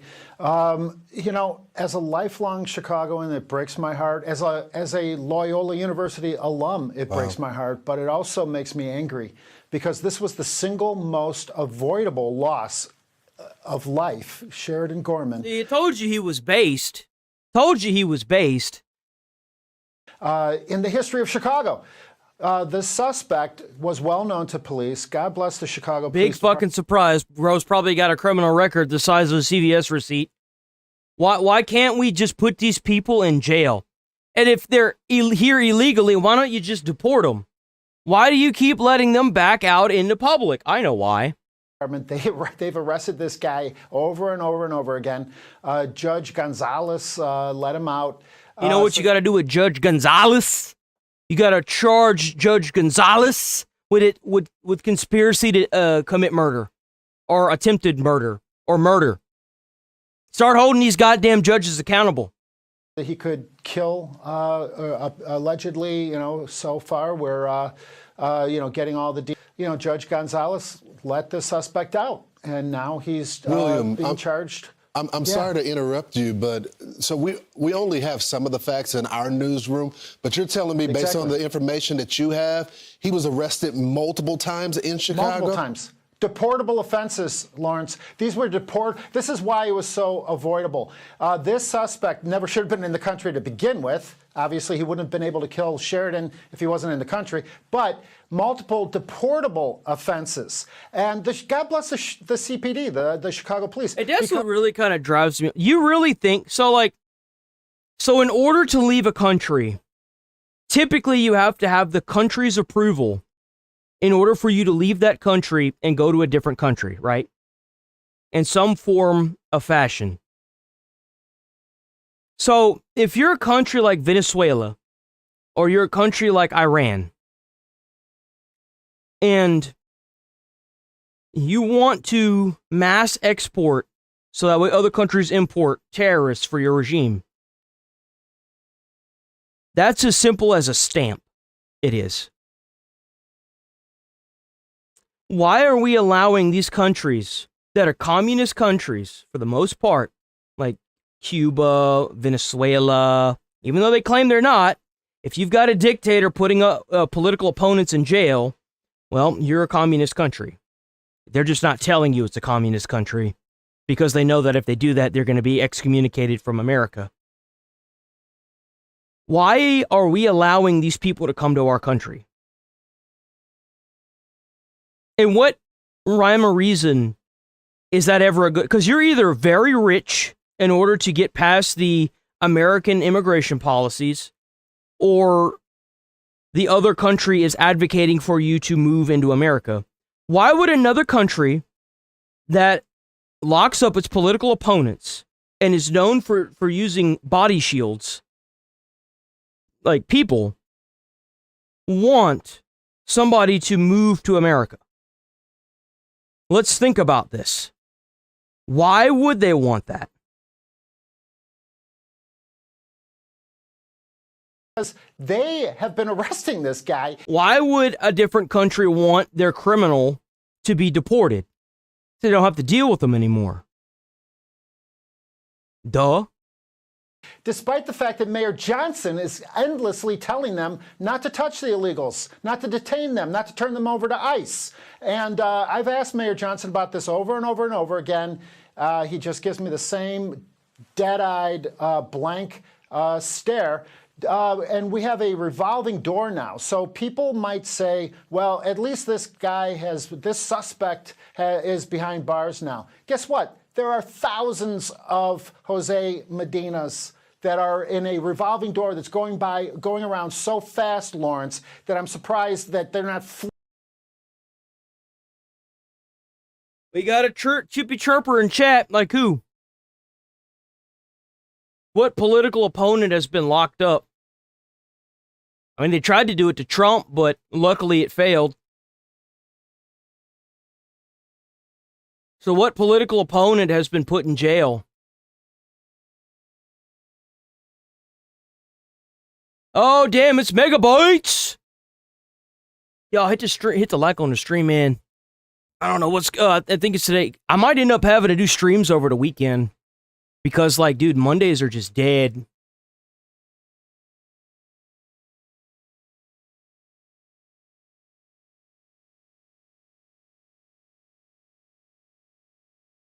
So who's a user random alphabet? Bro, you know this is like a fucking made, like, dude, what the fuck? Why am I even acknowledging this? I guess he roached out, huh? That's it, you just gonna roach out? User random alphabet?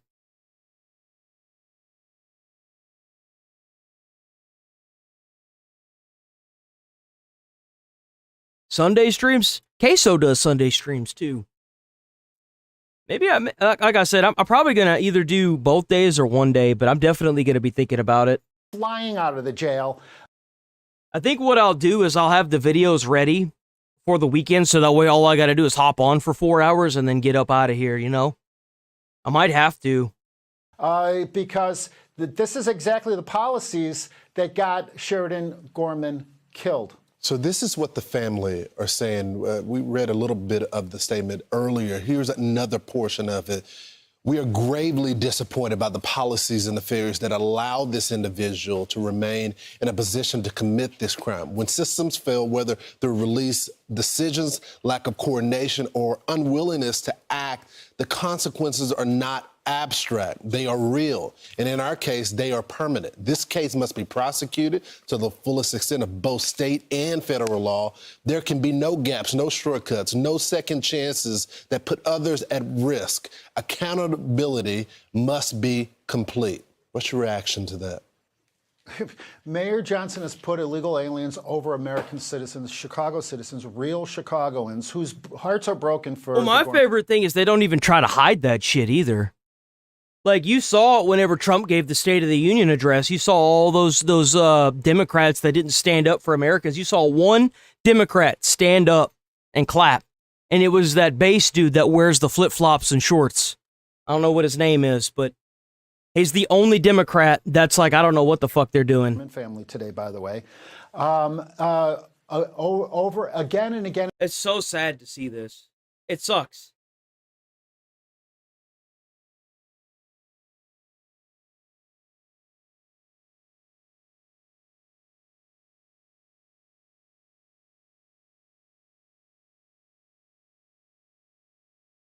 Okay, so on the topic of Cuba, this is going to make you sick to your stomach. So over the weekend, Cuba had a massive power outage. They didn't have power all night.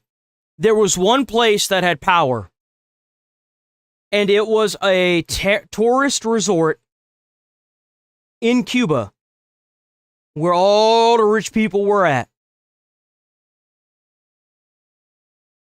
And you know who was in that tourist resort? Protesters protesting the removal of the current communist regime. From America, boys. From America. Caused a blackout in Havana, Cuba. So basically they had I guess like a music festival. So basically this is like, it's kind of like, it seems like this event was kind of like Burning Man for like communists, right? It was like communist Burning Man. And so they all went to, but the only people burning up apparently are the ones in the hospital. And because they shut down the power. And that's what's happened. And it's a good analogy. Let's make a person a dog and a person named Iran giving dogs in a way. Oh, I mean, with Iran, that's something totally different. You know, there's nothing quite like having a bunch of rich people partying and telling you how good communism is, while your entire family, some of them in the hospital, are just in the hospital burning up in the heat because they want to throw a party. Yeah, it's the Fire Festival, exactly. So let's watch this.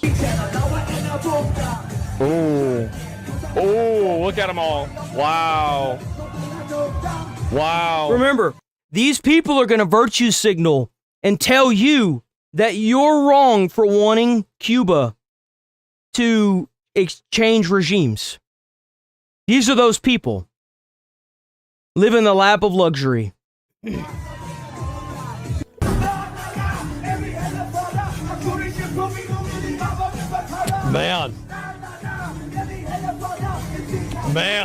It's the same people that are in Minneapolis trying to use the Constitution and cherry-picking words out of it. It's the same people that are telling you that you're a fascist and a Nazi for trying to get these illegals out that are going to literally bankrupt our financial systems for Americans. You know why they're saying that? It's because they don't have to worry about money. That's why. How about that? Oh. That's crazy. I am on Kick. I'm on Kick. So I'm on Kick, YouTube, big and small, meaning like the shorts and the 1080 by 1920 or whatever. I'm on Kick and Twitch. Don't bother with Twitch. Twitch is kind of a joke. Kick is kind of a joke too. I'm not gonna lie. It's kind of a joke, but I think I'm able to accept donations on Kick. But I don't have any of that set up. It'd be easier to do it on YouTube, but man, Kick and Twitch are just a joke. This is the same woman here. We're in Havana. We have landed our solidarity of humanitarian aid to the U.S. blockade, trying to suffocate the Cuban people into submission. Okay, here we go. Let's watch it.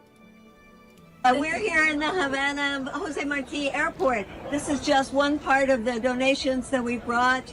There's 6,500 pounds donations. Wow. The value is about $500,000. It's a drop in the... Man, it's a good thing they brought all these donations for the current administration of Cuba to not give it to any of its citizens.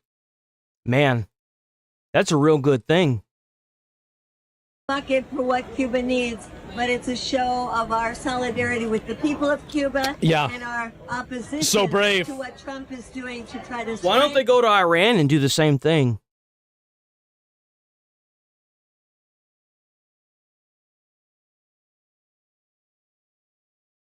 Why don't they go to Iran? Since they're so convinced that they're good people.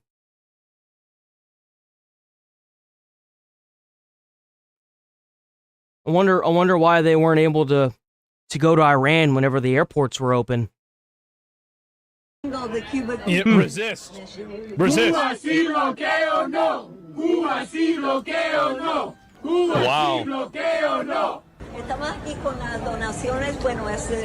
See, this is more logic and morality inversion, where they end up siding with the country that, like, why is it there anything, and this is kind of what I've started to realize. These people don't care about morality. They have this mentality of Western bad. Anything that's Western, anything that's American-based, any religion that's Christianity or American-based, they will oppose any day of the week. They will advocate for Iran terrorists and the deaths of soldiers to push their agenda of Western countries, Western mentality bad. Cuba has political prisoners. Why is it that Cuba kills journalists and they kill people that are oppositional to their government? Like, I'm sorry, but like the moment that I see somebody running defense for a government that kills its own people for, like basically disagreeing with them, that's the moment that I stop. Like, you should never listen to the morality of a person like that, because everything that they're going to say is going to be retarded. Yeah. Everything is going to be retarded. Yeah, like, this is the Earth flat conversation, just in politics. That's all this is. And a lot of people are starting to realize that there are not as many people that are doing this as they originally wanted us to think. There's a very small minority of these people that are the way that they are, and they want you to believe that there's a massive amount of them, and there is not. There is not. There's no consistency. There's no reasoning. There's nothing. It is pure, like, emotion-driven reasoning. Why does she look like a Dr. Seuss character? She looks like the Lorax.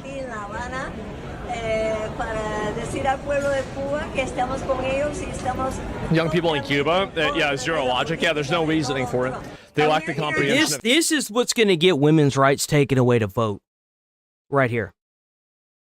Just so you're wondering, whenever you hear any of these podcasters or any of these people say they need to take women's rights to vote away, this is what's going to do it. It's because you've got all these emotionally driven women. That's why you saw like hordes of them down in Minneapolis.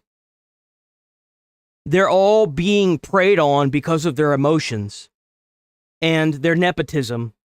And what's crazy is that this will inevitably lead to women's rights being taken away because of this emotional manipulation. This, like, why do you think a lot of media is geared the way it is?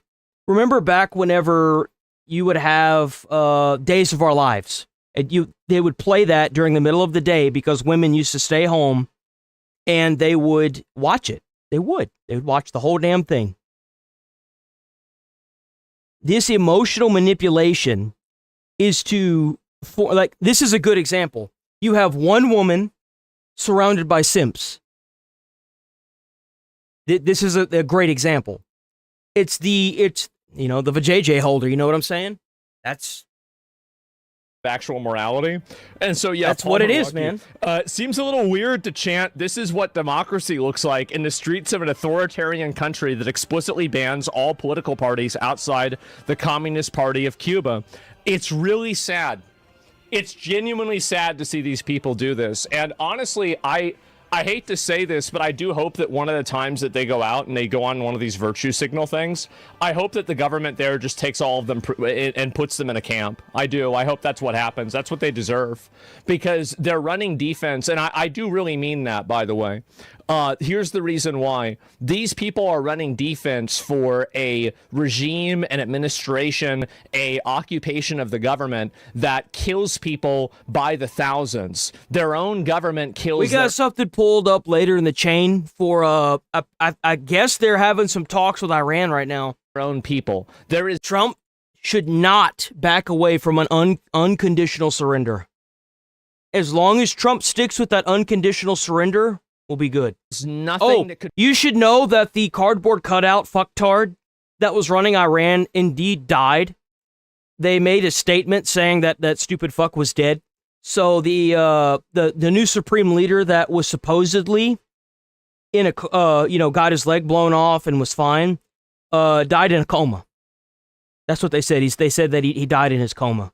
So they were, like I said last week, there's a good chance that he was in a coma to preserve his body. But it's like I said last week, there's no way he's going to come out of that coma if that's the case. He's probably going to die in the coma. And he did. So, fuck around. Find out. Another tally for the tally system. Another collection for the Pokemon collection. Gotta catch them all. Be more poetically just than for them to face those same consequences, for them to be put in those political work camps, for them to be sent to the re-education camps, for them to be the ones that gets... It's not going to happen, Asman. It's not going to happen to these people because they're advocating for the Communist Party. That's why it's not going to happen to them.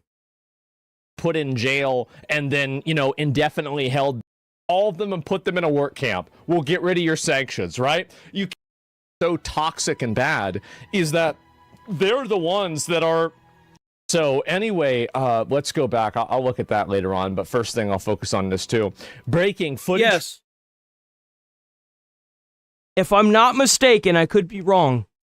That party in Cuba, Hassan Piker was at. Hassan, if I'm not mistaken, let me see, outside of... Yeah, Cuba. Hassan was in that party that drained the power to the entire city. To the entire country. From outside the hotel in Cuba where communist flotilla, Pablo, okay, this Code Pink, this is also Hassan apparently is there.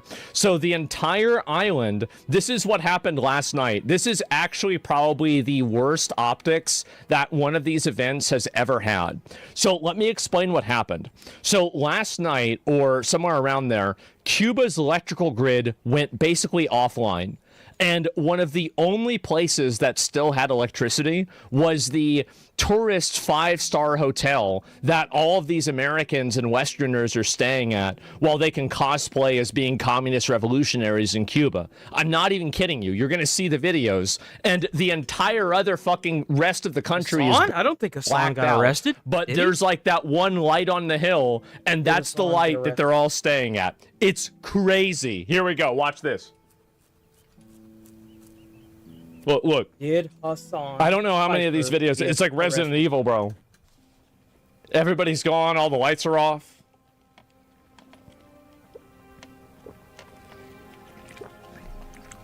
Crash out? Yeah, look at this. So this is... There is a chance, by the way, there is a chance that because of what he's doing in Cuba, when he comes back to America, he could be charged a $250,000 fine and face up to 10 years in prison. There is a chance. Place, obviously, everybody's doing just fine here. I'm assuming this is the hotel. Look how good they look. Oh wow, wow! Yes, Hassan Piker. Things lit up. Him. It's so great, isn't it? Oh boy.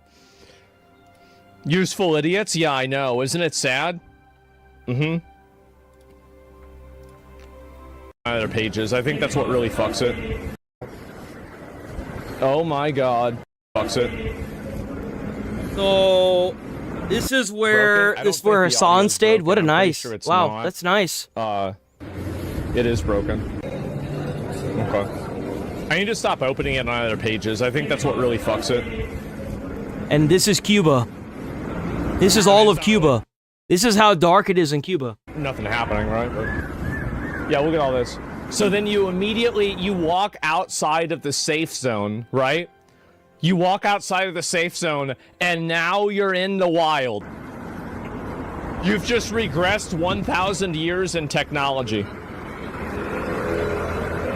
Power's out? Yep. You understand how dark it has to be? Like, how few lights there are? For it to be so dark that when you're not shining a light on, like, a sign, you can't see anything? Oh my God. Where's all the lights? What happened to the lights, guys? That's crazy. There's nothing on at all. Need to craft a torch? I guess so. Yeah, you exited the capitalism zone. You've entered into socialism and communism here. Here we go. Wow. Wow.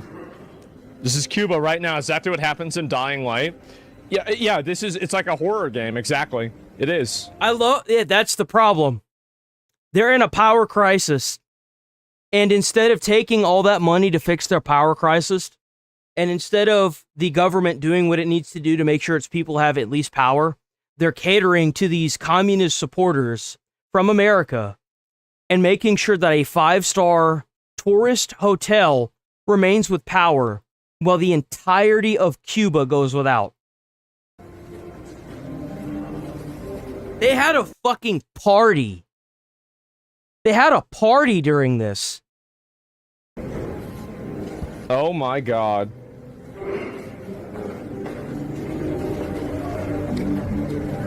You hear the music? You hear the music? You hear it?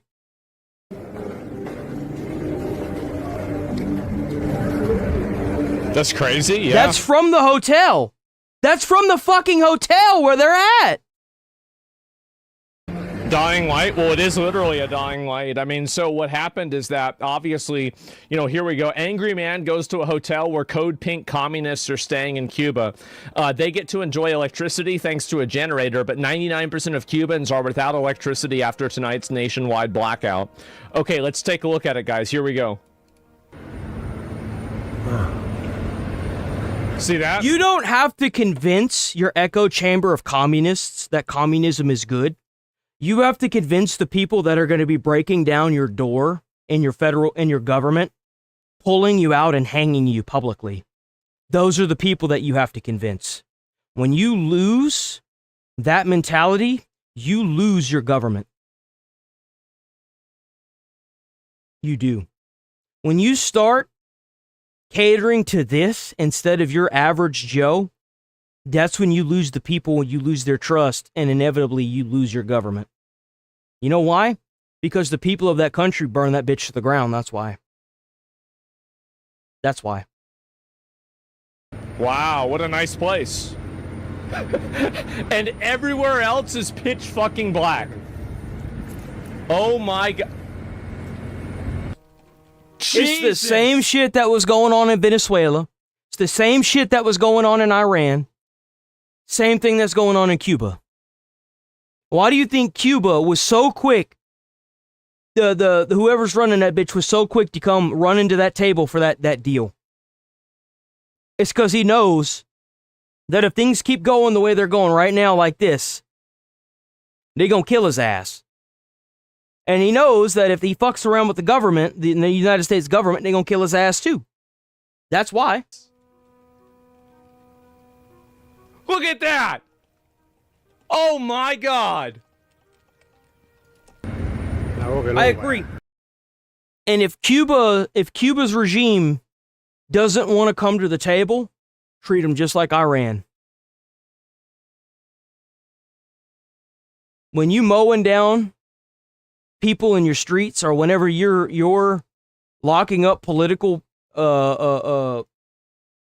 people that are going against you because you don't like what they're saying because they're saying the truth, that's the moment that we need to intervene and be like, yo, we don't like that. That's not very nice. We can't do that with Israel or Russia because they got nukes. But if you a little third world shithole, we need to be, instead of taking all your immigrants in, we need to be fixing your country. Enough is enough. You got people out here without power. You got hospitals without power. You got old people sitting out in this heat while you sitting there. Like, they've literally turned this country into like a party capital. They're taking all that money that should be going to those citizens and they throwing parties for rich people. What are we doing? What are they doing? I'm surprised they haven't burned that goddamn Capitol to the ground yet. I wouldn't advocate for that, but I'm shocked. Especially with them burning that communist building to the ground. At the abyss. That's advanced darkness. It is. Priorities in a nutshell. Yep, there you go, guys. And so the optics are brutal. There's no way they thought this was a good idea. And here's another image of it. I have a friend in Cuba that just notified me that every patient in the hospital that was on a ventilator died tonight. Well, I don't know about every single one, right? It's hard to say, but it does look like that probably happened. So this basically caused a huge power outage, and this is, again, like, and think about how sad that is. My mom was on a ventilator, you know? Like, what the fuck? Like, even my dad... Think about how terrifying that is if you've got somebody on oxygen in your country. Like, you've got your dad that's on oxygen that needs it for a COPD, and then the power goes out, and that little oxygen machine that he has only has, like, up to 8 hours of runtime. And then after that, he's SOL in that heat. And you wonder why people are so goddamn angry. They should never, ever have to worry about that in the modern age that we live in. Was for a period of time. Like, to just, imagine somebody sitting there in a hospital. You realize that in our country, just having the electricity on is a privilege? Most of these places ain't even got good running water. Just... dying just because the power's out. It's just that's horrible. Because a bunch of rich people in a 5-star hotel are partying along with your regime. Terrible way to die. And not to mention just how sad it is. So, yeah, I mean, obviously it's horrible to see something like that happen. Thinking of there's something supremely saddening and enraging seeing a hospital running on a bare minimum power, thinking about dialysis patients, babies in the NCIU, and others tonight in Cuba. This is a blockade of death. Of course, right? And that's it. And so you can't even say that they have fuel or generators for the hospital, because the last time I heard from Cuba, they were saying that most of their fuel is gone. They're running on like wood burning shit right now. Let that sink in. These people are so fucked that they're using wood burning as fuel. The entire area is out of power, except for, obviously, look at this. All these people are so happy. Wow. Hospitals will have generators even if they died. You can manually ventilate patients with a bag. They won't all die? Oh, they won't all die? Oh, yeah, because, there's just that many people at a hospital that can sit there and manually ventilate for hours a patient, right? Manually ventilate. Sure. Whatever you say. Yep, and so this is it. The Cuban communist dictatorship. Hey, I'm throwing a party tonight. Y'all think y'all can handle manually ventilating 200 patients? Great. Cut off power to impoverished peasants so Kneecap could conduct a humanitarian performance. Look at it. It's the same thing that's happening in America. You got all these rich people in your country. I am shocked they didn't break down the doors to that 5-star hotel and start dragging people out into the streets. I'm shocked. Genuinely. That'd make a great horror movie. Holy shit. You got all these rich people up in this hotel having a party, throwing a grand old fucking time, and you got to worry about tonight that your grandfather or your father or mother may go without. And they up in there live in the lap. They live in the lap of luxury. It's just embarrassing, man. It really is. How can America do this to me? I know, man. And went to Cuba to fight, only for them to kill a few hospitalized Cuban patients. Well, it's hard to know whether or not this is actually related or not, but it seems like it probably is to happen. And if they just let Cuba do what they want, then everything would be amazing. Turning performance for fellow communists while the performers and activists stayed in a 5-star hotel with power. And it's just really fucking sad to see. And let me scroll back down, which bans American travelers Here from we go. There we go. This could put Hassan in a lot of trouble when he comes back. For us to stay where we want in Cuba, we have to stay in 5-star hotels. He has to be in a 5-star hotel, guys. It's not an option. It's just mandatory. So, by the way, Hassan just broke the U.S. law. And hold on.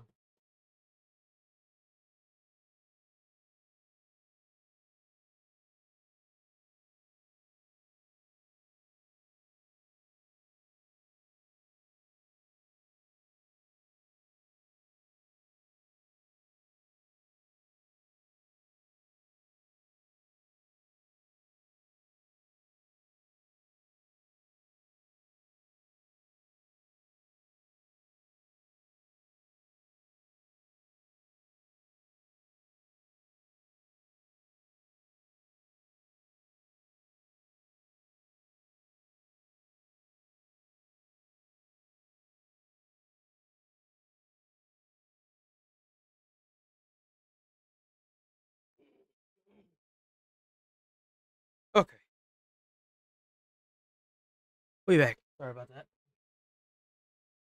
He could face a $250,000 fine, 10 years in prison. That's on. How did he break the law? Has to be in a 5-star hotel, guys. It's not an option. It's just mandatory. U.S. prohibits accommodation lists which bans American travelers from staying at or paying for over 400 government-owned hotels, guest houses, or resorts. By the way, Hassan just broke the U.S. law, and he could face a $250,000 fine, 10 years in prison once he gets back. The U.S. Department of State maintains Cuba prohibited accommodations list, which bans American travelers from staying at or paying for over 400 government-owned hotels, guest houses, or resorts. Well, I don't know. I kind of assumed he wasn't staying at one of the ones that was prohibited, but who knows? I guess we're going to have to find out. So, man, it's not good. Can you imagine if he gets arrested for this? That's going to be insane. And, oh, here we go. Is there... The Irish people were called terrorists for so long. Oh, here we go. So let's watch this. The Irish people were called terrorists for so long. Yeah. Cubans were called terrorists. Y'all hit the like button on the stream. Helps out with them views. W viewers, by the way. Y'all are awesome. Any countries? Cuba? Yeah. No. I think that sums it up. The U.S. administration and Trump is forcing a blockade. Yeah. And, it's starving the country of the necessities it needs to thrive. You know, like the Cuban people are able to run their own affairs, and they have been doing for so long. And it's quite inspirational to see after so many years of like blockades and like America weaponizing resources and weaponizing fuel and food and whatever else. You know why? Because we've been sending money to all these countries for so long that we don't know any better. You realize that we've had these administrations for the past 30 years sending these countries so much money. And what's sad is that we have Americans in these countries that are supposed to take these resources and make sure they go to the appropriate places that are also corrupt. Enough is enough. We've spent so much money on sending these places money. We have. That if we had just fixed their government, this never would have gotten as bad as it is now. That's the sad part. Is that if we right now went to every single third world country in the world, fix their regimes, it would cost us a lot of money right now. But the long-term costs and effects of doing this will recoup it probably within the first 2 to 10 years. If not sooner than that. Because think about how much money we'd be getting discounted on oil, on goods, on these places. Think about how many of their regimes are sending drugs and fentanyl into our country. How many of them have immigrants that are fleeing to our country? How much of that would dissipate completely because their country is a paradise now? Think about that. Think about that. Why would you be here if you can get the same thing over there? You wouldn't be here. You would probably, come and visit, which you wouldn't strive to come here as an immigrant and end up homeless on Skid Row. You would just stay in your own country, Like, it's always been a Band-Aid effect, and now that somebody's trying to patch the game, everyone has a problem with it. See the Cuban people still have, spirit and strength. So it's quite inspirational to see that here. Average European, it's very yes, of easy course. to label someone a terrorist because then you can treat them differently, and you can. It's actually really easy to figure out whether somebody's a terrorist or not. If they're using human meat shields for political gain, they're probably a terrorist. Like, are you targeting and killing innocent civilians to achieve a political goal? If the answer is yes, then you're a terrorist. Yep. It's actually super simple. Are you trying to inflict a large amount of civilian and non-combatant casualties? That's right, America, in order to achieve a political goal? Okay, well then there you go. Try and make the world treat them differently, and you see that in the mainstream media. Yeah. We know the importance showing solidarity because they want to isolate all these countries and make them feel like that they have no support Cuba by themselves. America does? No, they don't. I mean, you're talking about Hamas. I mean, why does America not have political prisoners, but Cuba does? Well, there you go. I mean, it's pretty easy to see which one's wrong. Well, yeah, I mean, look at Venezuela, for example. Whenever we captured Maduro, I covered on this channel not long after of them releasing political captives. Like, even Iran, someone in the comments had posted a name of a rapper that was arrested and was going to get executed publicly for having political opinions in his rap song. But because the people, like, you know, didn't want that, and they fought for him to be released, he was released. No, man, these are not comparable at all. And then when that happens... And you know what's sad? Is that America was going down this path. Whenever Trump got out of office his first go-around, that's exactly what they were trying to do. 34 felonies of the same fucking thing? Come on. What are we doing? And, you know, that's when the imperialism takes I mean, you have a bunch of third worlders and third world advocates that think that it's an equivalent lifestyle to have a government that's going around killing their own people and starving them in order to achieve political goals. That's the reason why. Well, if you want to own a bunch of people and keep them in their place, you have to make sure that they stay weak.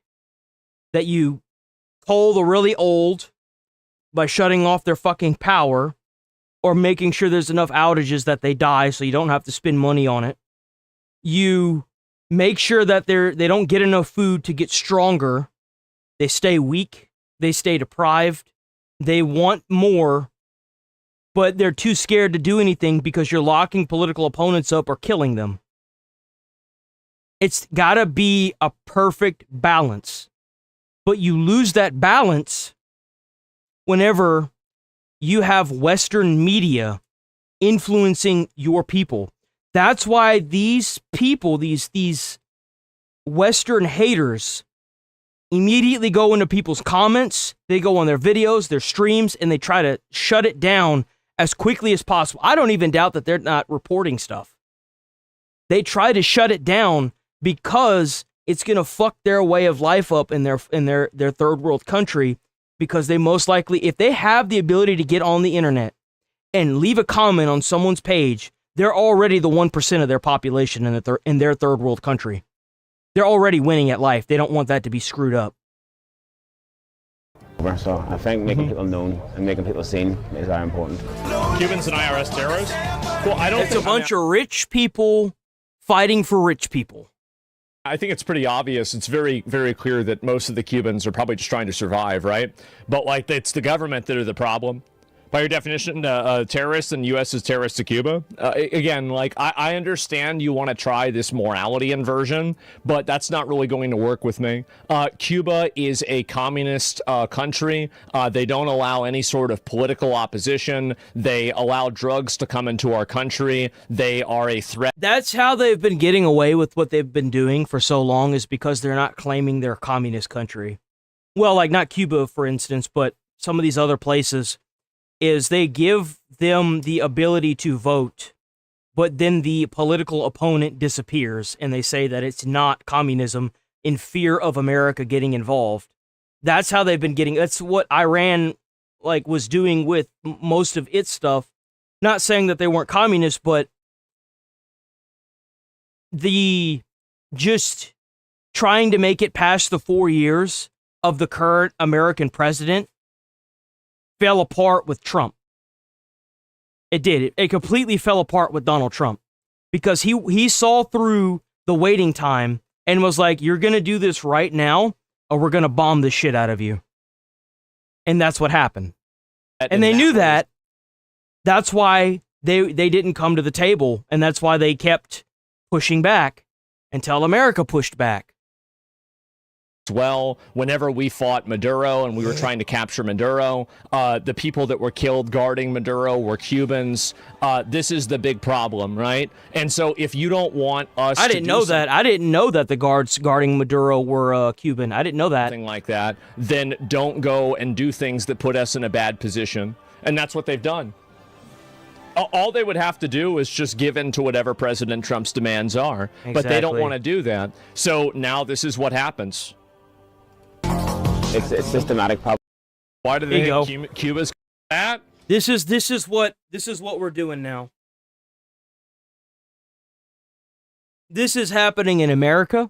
This is happening in countries all over the world. You have these people up here importing illegal voting basis so that way they can do this to you and your family for the rest of your life.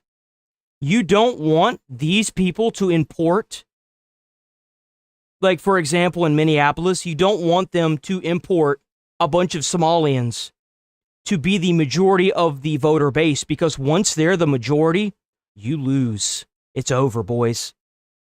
Once they're the majority of the voter base, you'll never get rid of these people up here. It's over.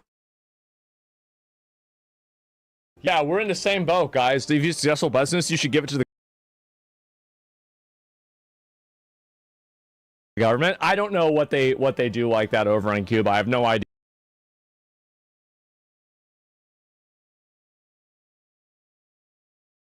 Cuba to sit in a hotel. Covered that.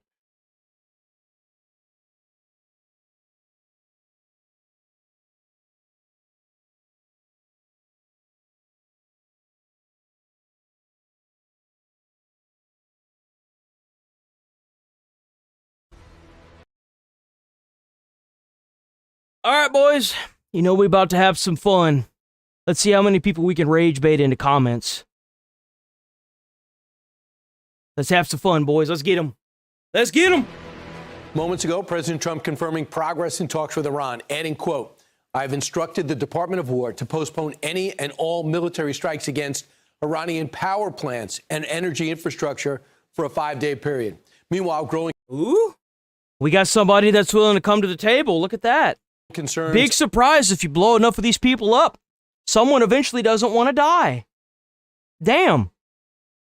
It's like Japan all over again, ain't it? Over Iran's missiles over the weekend, how far they can actually go after Iran launched ballistic missiles towards Diego Garcia, a U.S.-UK base in the Indian Ocean, 2,500 miles away. So now we know that we've been accusing them of this. They've denied it. And now we know their space program has produced a missile that can go 2,500 miles. So what does that mean? Let's take a look. 2,500 miles, it's the lighter lavender color. First off, what is now in target? I don't think they're going to be targeted. Holy shit. So that they get their hands on a fucking nuke? Moscow, but it's now targeted. Obviously, all these states are going to be targeted and have been targeted. Bro, now, look at the range of that. Let's expand. Actually, you know what? I think Israel got hit by one of these intercontinental ballistic missiles. There was a lot of damage that was done. Look what goes 1,806 and 11 miles. Uh-oh. Uh-oh. I spy with my little eyes a boot. 1,864 miles. You got the capitals of Rome, Munich, Paris, of Italy, Germany, and France. Suddenly they are paying attention, I imagine. Maybe it is their fight. And, of course, in London, where they've decided to just let their military wither. And then we have Oslo and Berlin. Besides that, I think every NATO capital is now under watch. No longer speculation. You can't say America's making it up, because we just watched 2 missiles go 2,500 miles. The first one went the length, knocked down. The other one failed, but was heading that direction. What else can I tell you? How about what the rocket looks like? I'm pretty sure this is not going to bring any astronauts to the moon. Goddamn thing looks like a fucking pencil, bruh. Yeah, no, you could fit at least like two, three astronauts in there. They sit on the top. They ride it like a horse. Yeehaw. But this is what the rocket looks like. Remember, guys, we're the Yahoos, right? That goes that far and that long. We know they've made great progress with drones. Now we know they made great progress with missiles. What does that mean about the... No, it happened. It happened. This happened. They did bomb a portion of Israel. I think I saw that either Friday or Saturday. Israel was very, very alarmed, and the Benjamin Netanyahu made a press conference addressing it. It happened. They fired an intercontinental ballistic missile. They did. I don't think it's a nuke. Is it? It is a warhead. Holy fuck. Oh my God. It's a warhead, boys. Holy fuck. Now we know they make great progress with missiles. What does that mean about the danger? And but remember, they were never making nukes. They were never making them. Imminent threat. Let's bring in retired Air Force Brigadier General Robert Spalding. General, were you surprised? I don't know. That they elected. I don't know what it is. I didn't hear anything about a supermassive blast radius. But maybe it's just to showcase that if it was an actual like nuclear warhead, that they have the capabilities of launching. To show what they can do with intermediate range missiles. Okay, so no, it's not a nuclear warhead. But if it was, this would be bad. This would be it's already really bad. The fact that they have ICBMs and they can launch them is terrifying. They had this already prior to this war. But remember, when we had all those propagandists that were in the chats, we'll probably see some more of them this week, saying that Iran never wanted to make nukes or anything. Why would they have the capabilities of launching one with a warhead if they weren't planning on doing it? Absolutely not, and I'm not surprised they went after Diego Garcia. We use that as a staging base for, strikes, bomber strikes in Iran. So I think they're trying to project power. Obviously, it wasn't successful. But, what that means is they can have that range. They can someday get to a longer range. And when you pair that with a nuclear weapon, it's not just Berlin, it's New York. So we've been saying this for a while. Weapons inspectors go back and forth, and we hear rumors and thoughts. Depending on the president, we decide to approach it differently. Does this actually give the president clarity in order to tell our allies why if they bomb New York, that would be the biggest mistake they could ever do in their fucking life. Our intercontinental ballistic missiles, our warheads, would leave a crater where Iran was.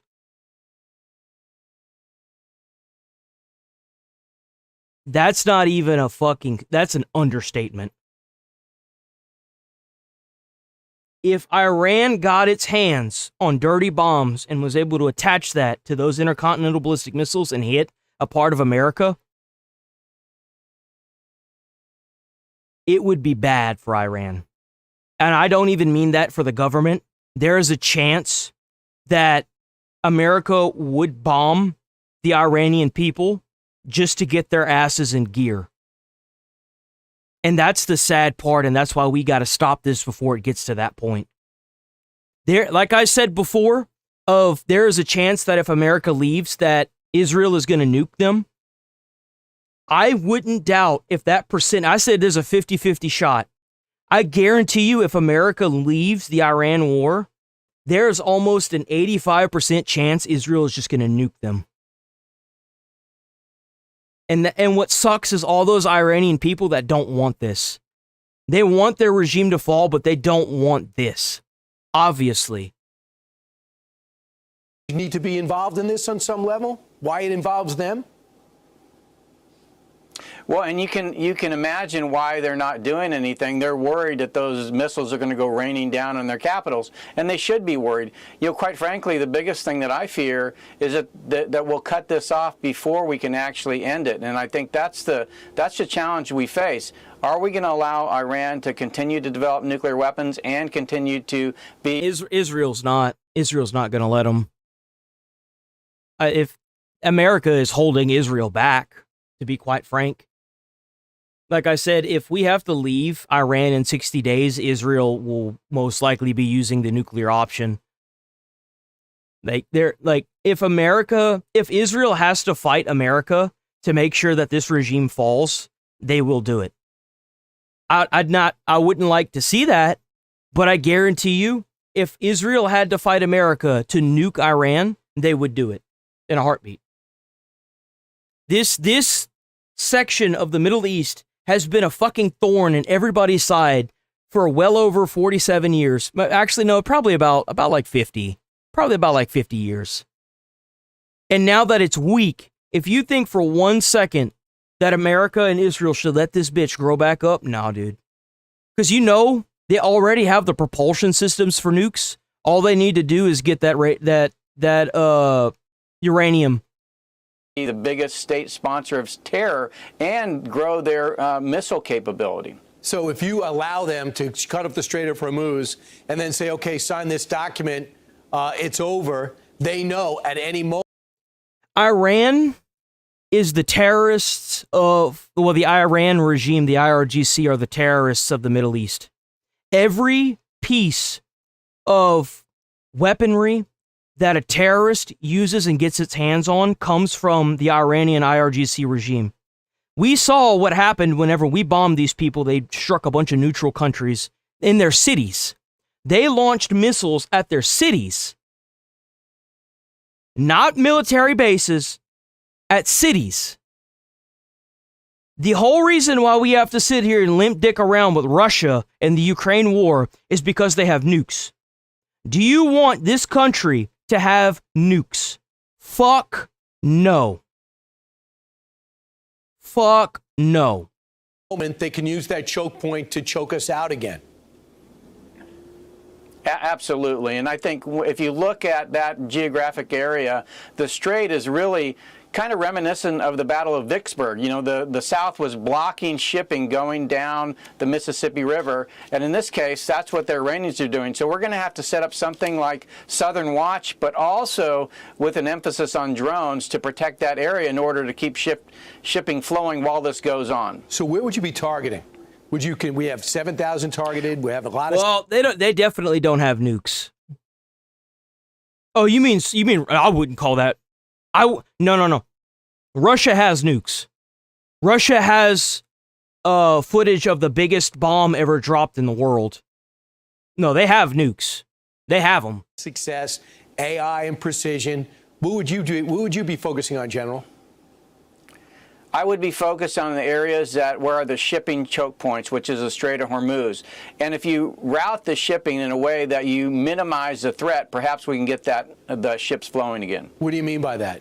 How do you go through a small strait in a way to minimize risk? Right.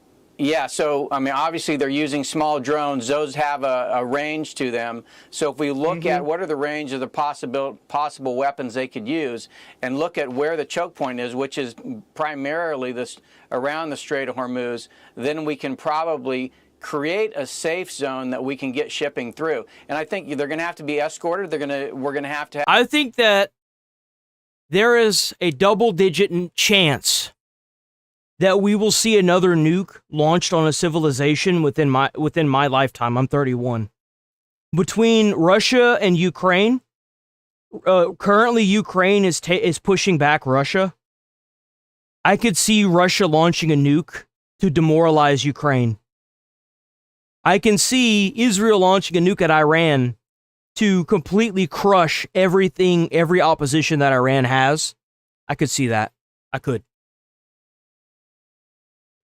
There is, like I said, a double-digit chance that we will be seeing a nuke drop within the next 10 to 15 years. Have counter-drone systems in there, and we're going to have aircraft overhead that can take targets out as they pop up. So, yeah, you would keep them. Would you take an island, or would you take Karg Island, or there's some of the smaller islands around there where a lot of the fast We wouldn't have a choice. NATO would have to get involved. The minute a nuclear weapon is launched, NATO immediately has to get involved. You're talking like multiple countries coming together and having to deal with that situation. Doc? Well, if you look at Karg Island, it's kind of ways up from the Strait of Hormuz. So I would be focusing around the strait, which is a strategic choke point for the Persian Gulf. All right, so you would not focus that. You would go. Yeah, but if Russia's going to lose its homeland to Ukraine, they're going to nuke them. You don't understand the kind of people that use nukes are people that are losing everything and they have nothing left to lose.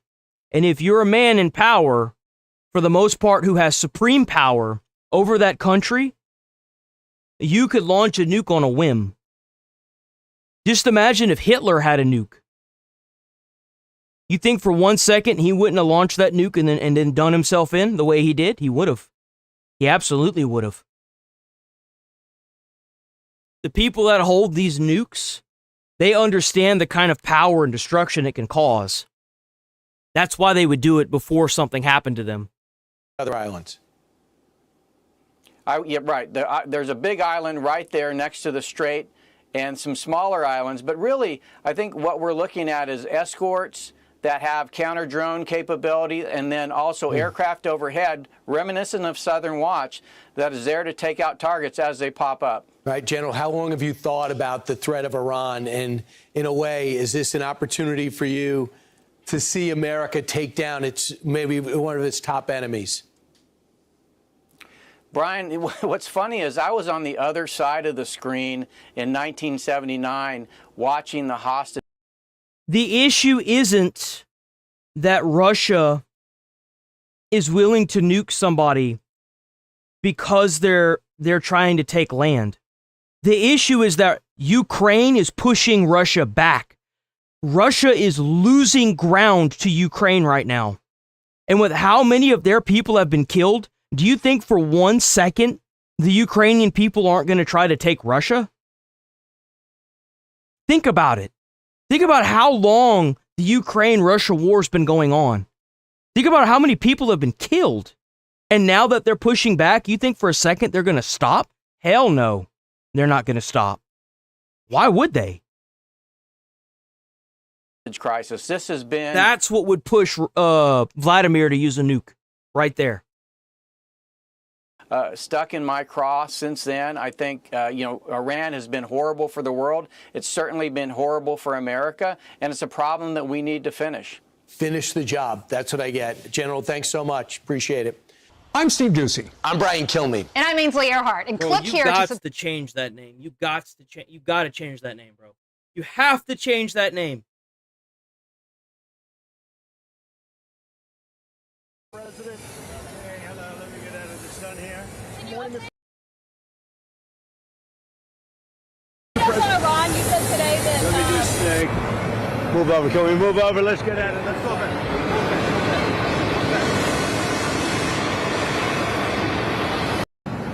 Major points of agreement. I would say almost all points of agreement. But isn't that more comfortable? Mr. President, Iran's foreign ministry says you're not telling Oh my God. the truth when it comes to productive conversations to end the war. Well, they're going to have to get themselves better public relations people. We have had very, very strong talks. We'll see where they lead. We have major points of agreement. I would say almost all points of agreement. Perhaps that hasn't been conveyed. The communication, as you know, has been blown to pieces. They're unable to talk to each other. But we've had very strong talks. Mr. Witkoff and Mr. Kushner had them. They went, I would say, perfectly. I would say that if they carry through with that, it'll end that problem, that conflict. And I think it'll end it very, very substantially. We have very much in mind our partners in the Middle East. We've had great relationships with a lot of them. I swear to fucking God, if this orange bastard bends the knee to anything other than unconditional surrender, I'm going to be pissed. Unconditional surrender means that you're going to do what America wants, when we want you to do it, how we want you to do it, and where we want you to do it. Unconditional. Better fucking be unconditional. Complete defeat, complete disgrace, unconditional surrender, period. As you know, a lot of them were surprisingly hit, and I was surprised to see it, and so was everyone else. But we have, they're very much in mind in the discussions. So the discussions took place yesterday. They went into yesterday evening. They want very much to make a deal. We'd like to make a deal too. We're going to get together today by probably phone, because it's very hard to find a country. It's very hard for them to get out, I guess. But we'll at some point very soon meet. We're doing a 5-day period. We'll see how that goes. And if it goes well, we're going to end up with settling this. Otherwise, we'll just keep bombing our little hearts out. Who is Steve Witkoff speaking with, Mr. President? A top person. Don't forget, we've wiped out the leadership phase 1, phase 2, and largely phase 3. But we're dealing with the man who I believe is the most respected and the leader. You know, it's a little tough. We've wiped out everybody. Is that the Supreme Leader? No, not the Supreme You know what I love about seeing the comments? Is that you know what we're saying is true, and it's pissing people off because we're just saying it. Because they immediately try to say that everything that anyone says doesn't matter. It obviously matters. That's why you're chirping in the chitty chat. That's why. That's why you're saying it. We don't. Well, nobody. You know who it matters to? It matters to you. And that's how I know I'm doing a damn good job. That's how I know the community's doing a damn good job. Nobody heard of the second Supreme Leader, the son. Are these direct? Nobody. We have not heard from the son. Every once in a while, you'll see a statement made, but we haven't. We don't know if he's living. But the people that seem to be running it, and they seem that based on really fact, because things they've said have taken place. Mr. President, Again, Mr. President, They need to figure out. They need to figure out who's running that bitch. I don't want him to be killed. Okay, I don't want him to be killed. Mr. President, you've deployed. Nobody wants to be that. Nobody wants that job right now. You know, nobody's exactly looking forward to being the head of that particular country. But perhaps we'll be able to solve that problem. Mr. President, you've deployed ICE agents to American airports today. Newsmax, sir. You've deployed ICE agents. You're not doing a very good job. You've deployed ICE agents. You're not doing a good job. Did you hear me? Okay, go ahead. What exactly do you want from these believe talks? I'm taking CNN over Newsmax. What You believe exactly it? are you looking for in these talks, Mr. President? We're looking for all of the things that we've been talking about. We want to see no nuclear bomb, no nuclear weapon, not even close to it, low key on the missiles. We want to see peace in the Middle East. We want the nuclear dust. We're going to want that. And I think we're going to get that. Uranium? We've agreed to that. Yeah, we've agreed to that. You want the enriched uranium before you can end this. And we want no enrichment, but we also want the enriched uranium. Yes, sir. If this happens, it's a great start for Iran to build itself back, and it's everything that we want. And it's also great for Israel, and it's great for the other Middle Eastern countries, Saudi Arabia, UAE, Qatar, all of them. Kuwait and Bahrain in particular. So You know why? And that's what you want to do. Why do you think Asmongold is so successful? Asmongold has bank accounts set up, and he tells his investor, he's like, I don't want to know how much money I have. The man's probably a multimillionaire. He doesn't even realize that he's a multimillionaire. He's like, yeah, I live a simple life. I live in the same house that I grew up in. I go to the store and buy beef jerky. It's relatable. It is. Being relatable when you have a majority of your people is the best thing you can be. It is. It's great for all of them. If the war is ending, do you still need $200 billion? Especially if you're a political person or you're just somebody that's trying to get a lot of people to view you or to support you. Being relatable is the best thing you can be. It is. Because it's the truth. Don't have the rich mentality, have the bare minimum. Oh, but that's dumb to say. Why would he say that? We said it because everyone was thinking it. That's why.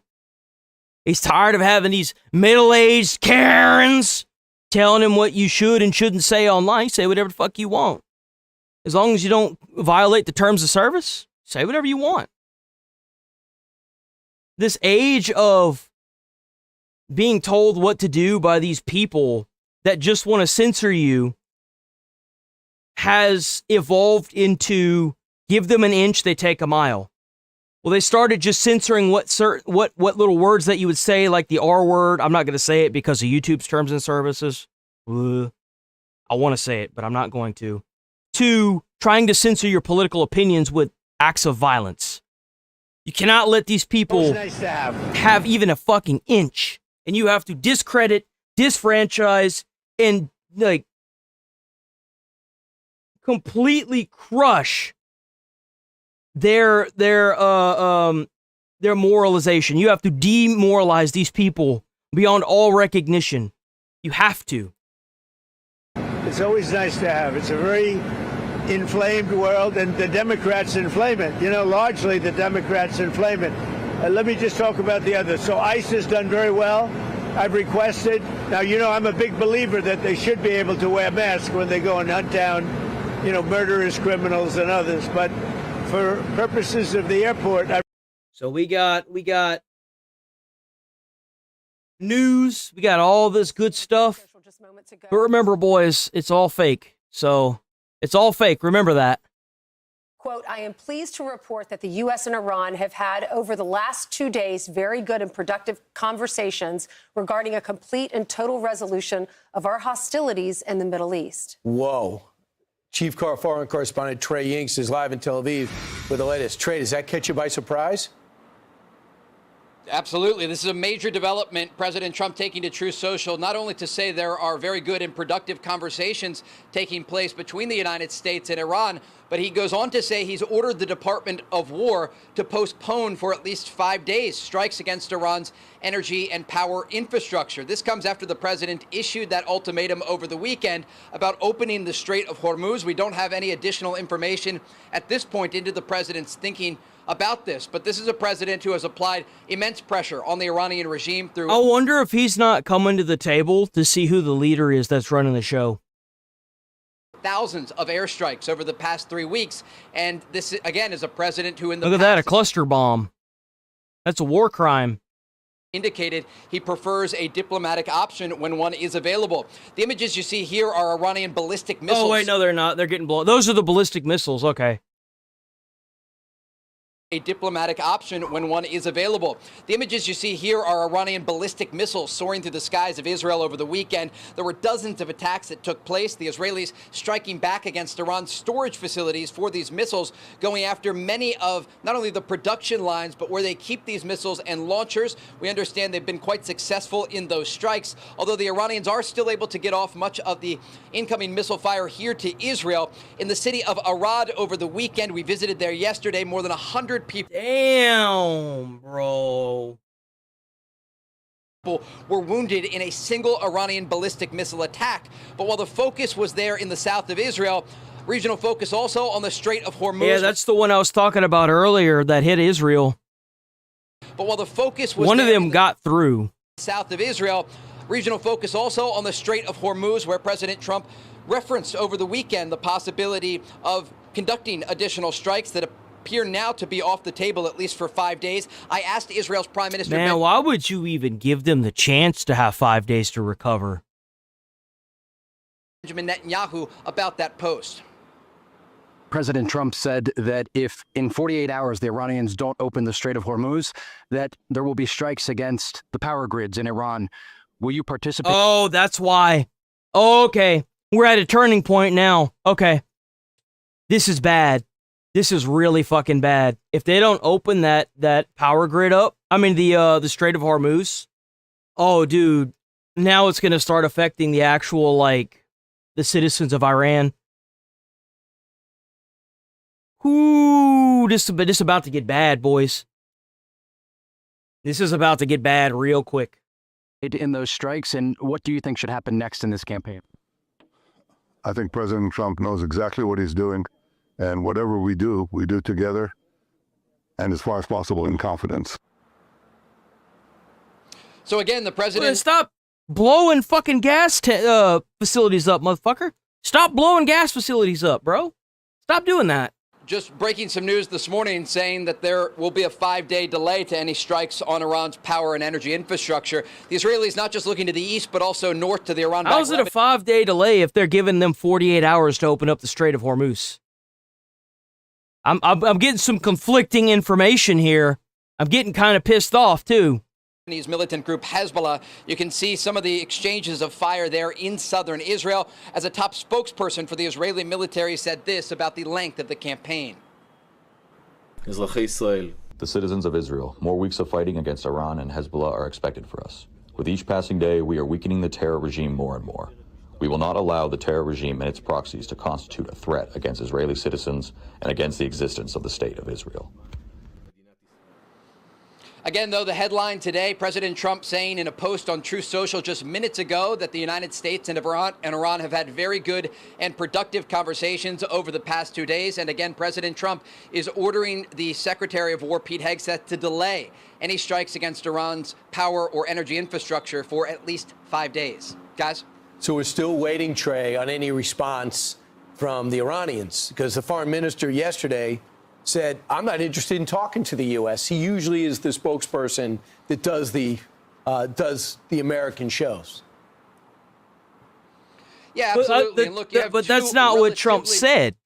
Trump said you have 48 hours to open up the Strait of Hormuz. It's been 48 hours. Why aren't we bombing the shit out of them? That doesn't seem like an unconditional surrender to me. Moderate voices within the Iranian regime that are still alive. The foreign minister and also Iran's president, Masoud Pezeshkian. Many of the hardliner Shia clerics have been taken out in Israeli and American strikes over the past 3 weeks. But there still is this underlying message that we have seen from the IRGC and other officials in Iran that they want to continue the fight. And so we'll have to do some reporting to determine currently what the situation looks like at what appears to be a negotiating table. You know, the people that are saying that they want to continue to fight are the higher ups. You just hear this guy behind a microphone, we will continue the fight. And you just see the grunts. They're like, the hell we will. And whether or not the Iranians are serious. Bro, roaching out, shaving their beards off, putting facial masks on, crossing the border. Creating and referencing a deal with the United States. Ainsley, I know you're going to read that full statement, but I want to ask Trey, because you just talked about a lot of the leadership. They're gone. They're dead. Generals, foreign minister. The foreign minister is still alive. But who's the point person now? Who's the United States communicating with? Do we know that yet? It's a great question, and we don't know that. There are a number of people who could communicate on behalf of the Iranian regime, but again, these are considered more moderate voices. And while the President Masoud Pezeshkian and others have the ability and in the past have communicated with members of the Trump administration, right now we don't know who is actually leading any sort of negotiation that's taking place. According to reports, it is not Iran's current supreme leader, Mojtaba Khamenei, who is believed to be gravely injured as a result of an Israeli strike. I thought he was dead. I thought they said he was dead. In the opening hours of this campaign. As this is all continuing, I thought they said he was look dead. At here is a de-escalation ladder. We have seen over the past several days the Iranians continuing attacks against Israel and Gulf countries. And if they are serious about creating and adhering to a deal with the United States, you can imagine President Trump and the administration will want some assurances from the Iranian regime that they're not going to continue launching ballistic missiles and drones at U.S. allies and forces across the region. Okay, Trey, thank you. The country of Iran have had over the last 2 days very good and productive conversations regarding a complete and total resolution of our hostilities in the Middle East. Based on the tenor and tone of these detailed Oh, maybe they're actually coming to a deal now. Look at that. Conversations, which will continue throughout the week. I have instructed the Department of War to postpone any and all military strikes against Iranian power plants and energy infrastructure for 5 days, for a 5-day period, subject to the success of the ongoing meetings and discussions. So Pezeshkian, the president, has urged India. So that's 5 days. So they got 5 days to come up with what they're going to do. Be an arbiter between us and them, because the president India's saying, "Hey, can I use the strait?" And there was a report yesterday. Yeah, you can use the strait for $2 million. That's not good. You cannot. No, by the end of this conflict, Iran can no longer have control of that strait. So whatever that needs to be done, that's got to be truly international waters, or else we're going to be back again as soon as we find them doing their nuclear program. Yeah, because they're like cutting off international waters. Like that's not owned specifically by Iran. It's international water. Like, why are you even going to the table with these people? Nuke that area. If there's no civilian population, just drop a nuke on them. Make it to where the fallout doesn't reach the national water for the oil tankers, and then just nuke them. You find them making bunker bust the hell out of the area. Like, why are we even questioning this? Missiles. We come down on them in 3 months. They come out and say, "Hey, well, the strait has been mined." This all has to be resolved. I think the best thing to happen to our case for this battle was that intermediate range missile that went 2,500 miles to Diego Garcia, because it's saying Europe, I've been telling you they're building this. You've not been listening to us. You think it's our problem that we're created. Well, yeah, because they had 90% enriched uranium. They were ready to make a warhead. They had the ballistics, the ICBM set up to be changed out with a warhead, with a nuclear warhead. They had everything they needed except for the uranium, the enriched uranium that, thankfully were bombed to shit whenever they tried to finally, do it all. Well, we're being overzealous, so you wanted to talk. What happened? We talked. They weaponized uranium. We talked, and they made intermediate range missiles en route to doing an intercontinental range missiles. Everything they've been accused of, they've been proven. The irony, though, we asked the UK for us to refuel Ainsley, our B-2 bombers there, and they said no. They said no. And they try to attack the base. Now, thankfully, we were able to intercept those missiles. That's a U.S.-UK military base. It's in the middle of the Indian Ocean. It's 2,000 miles off of the Iranian coast. But this is very promising. We don't know who he's dealing with. You heard Trey say that. We don't know who he's talking to or who Steve and Jared are talking to, Steve Witkoff and Jared Kushner. But they are doing deals. This is great news for 5 days, because he was saying tonight, at the end of the night, if the strait was not open, he gave them the warning. Now, this doesn't say an end to the military operations. This is only the energy site. So the military operation, if there's still terrorists out there, we can still be hitting those targets. There are a lot of people that live in Iran that were saying, please don't do this to us. They're people that are exactly. They're against the regime, but they don't want the energy, obviously, to be affected. Correct. Power's out in Tehran, most of it. And the question is, are they going to continue to hit the Gulf states' power region? The gas fields, the oil fields. So we'll see where this.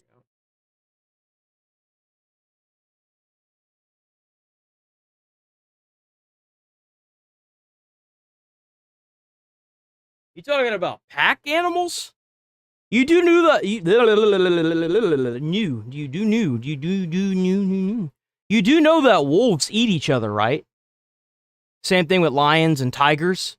If they can't get the food, if they can't hunt down their food, they'll kill and eat each other. Last time I checked, cannibalism has no morality. Only survival. Is that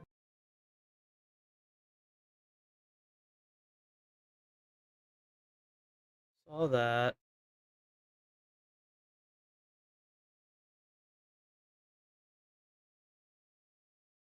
revolutionary leftists just blew 6.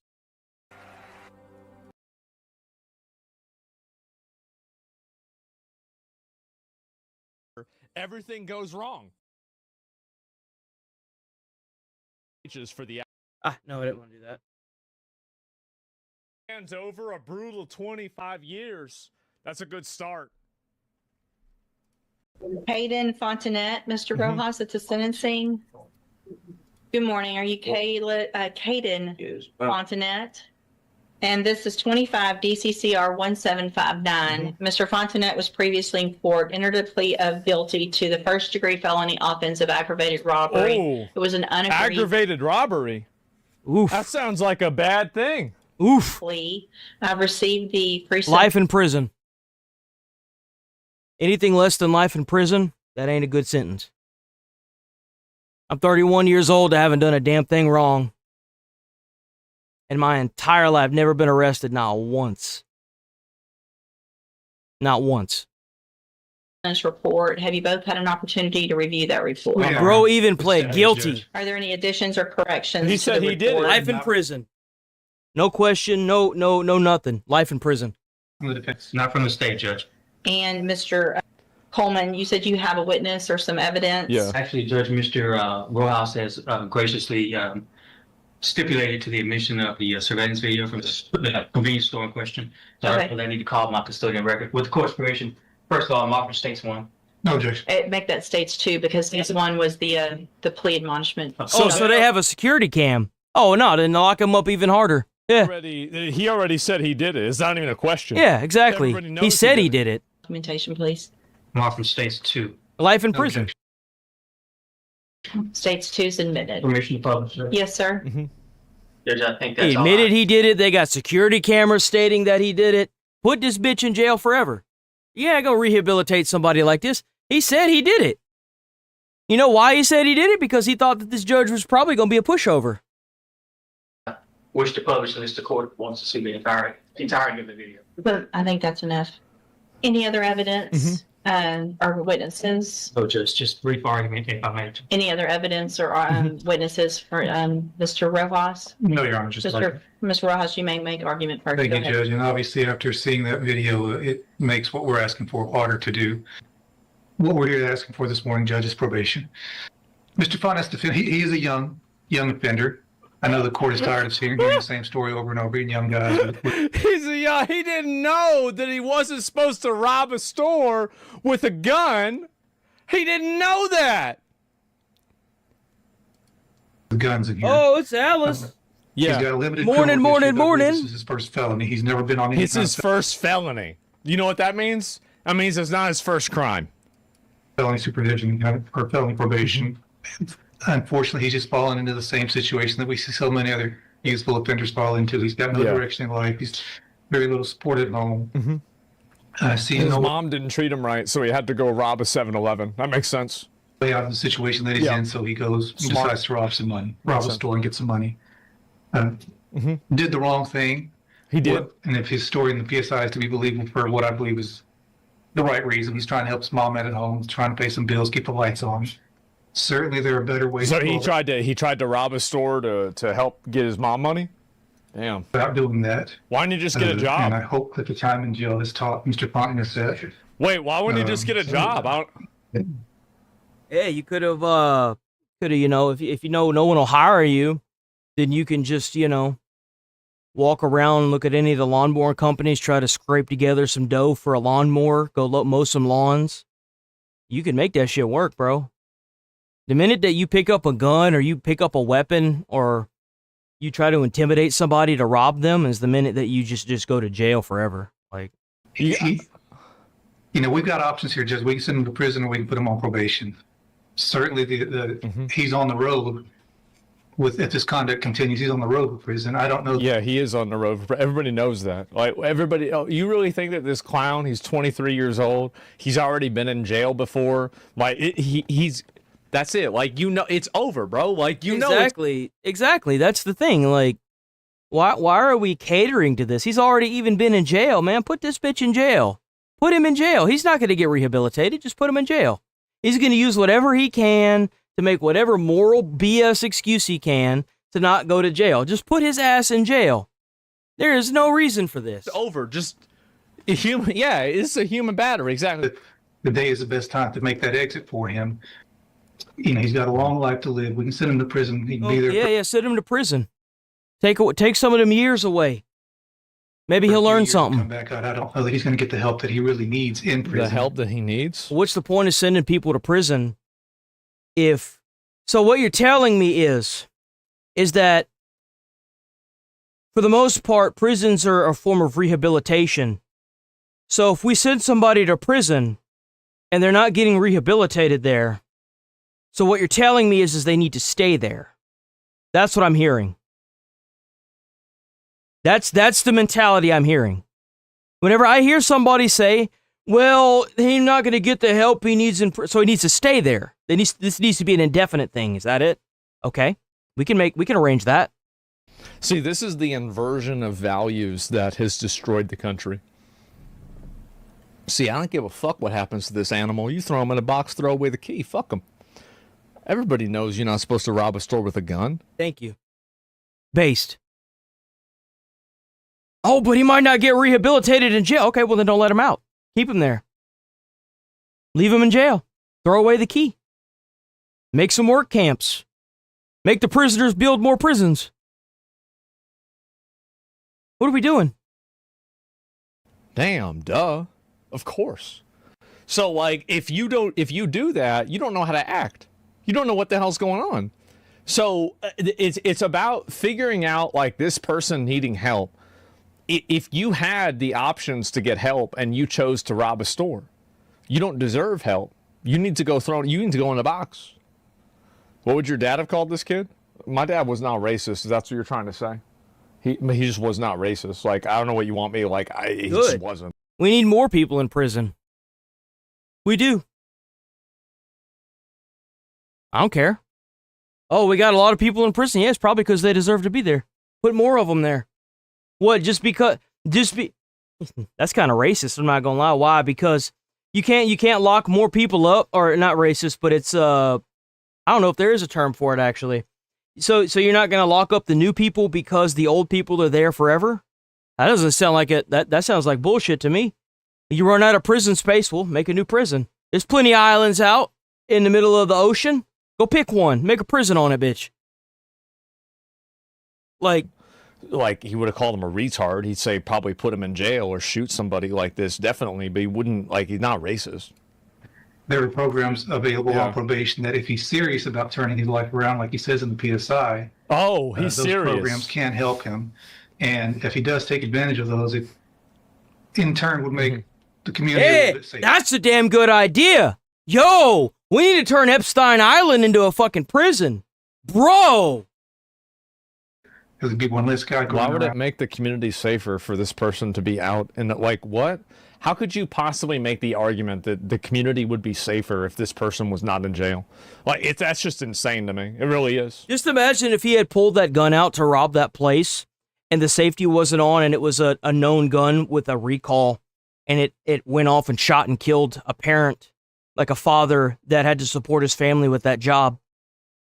Or a single mother who dies, and then that child becomes a foster child and gets abused through the system. You know why that child got abused through the system? Because the foster family that got him had prior offenses that they were released on. So they went and did it again. Big surprise. With a gun when he does get out of prison, if that was the relative that you chose to save. Went on living at home with his mom. I think he has some younger siblings there. To his benefit, before he was even arrested, he started a GED. I think on the night that his retard didn't even graduate high school. Oh my god! No wonder he can't get a job. He in his 20s, he doesn't even have a GED. He doesn't even have a fucking high school diploma. What a retard! What an idiot!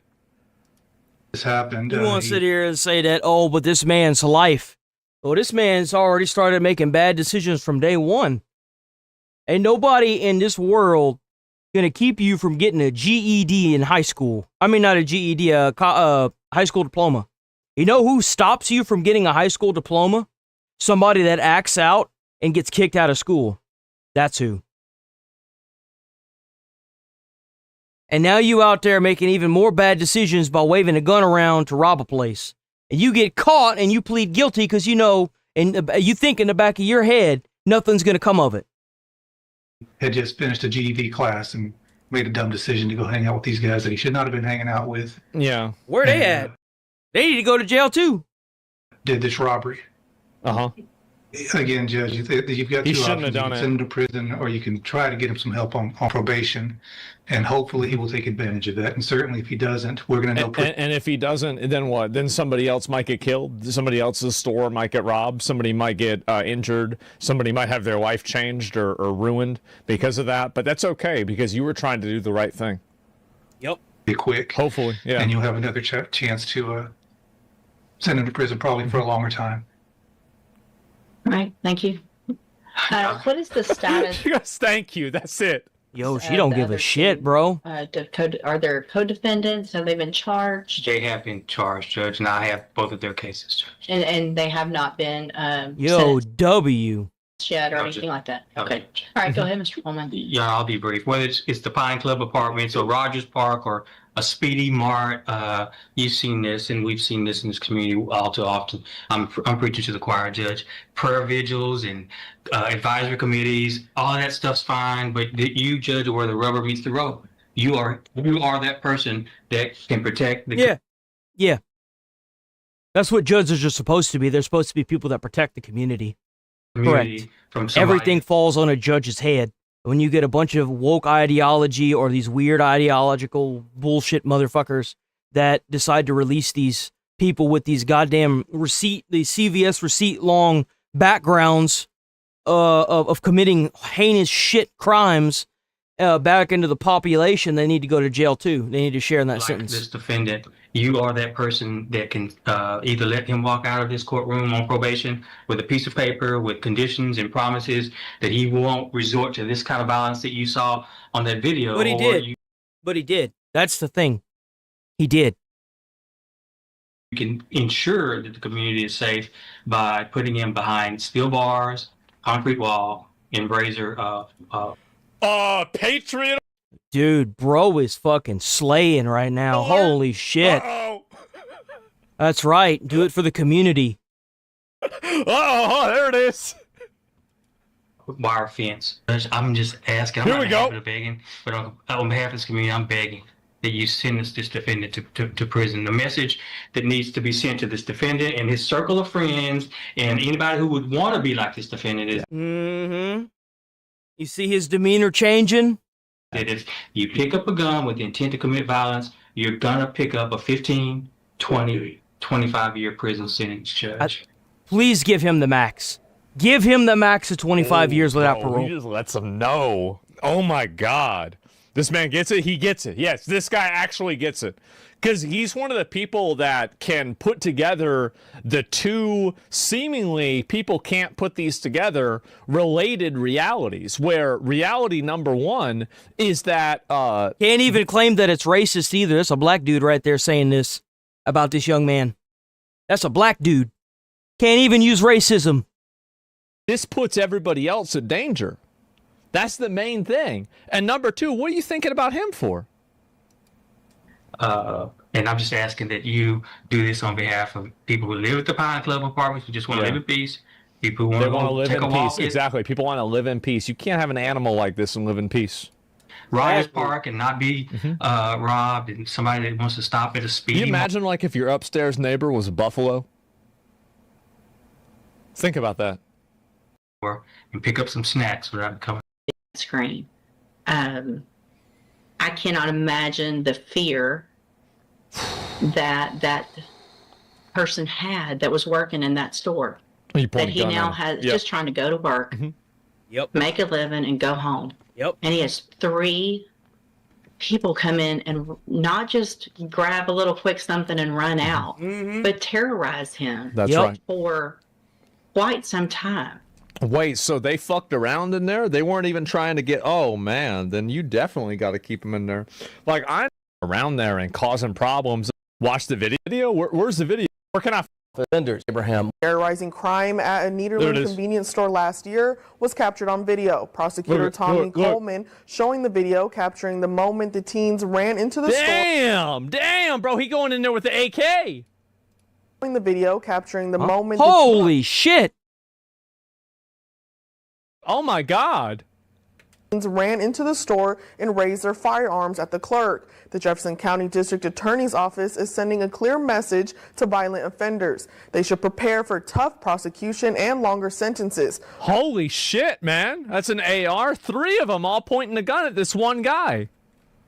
Which is what's been happening in the jail. So he's been getting in fights even in the jail, and they think they want to let this animal out? What the fuck? Nah, bro. Nope.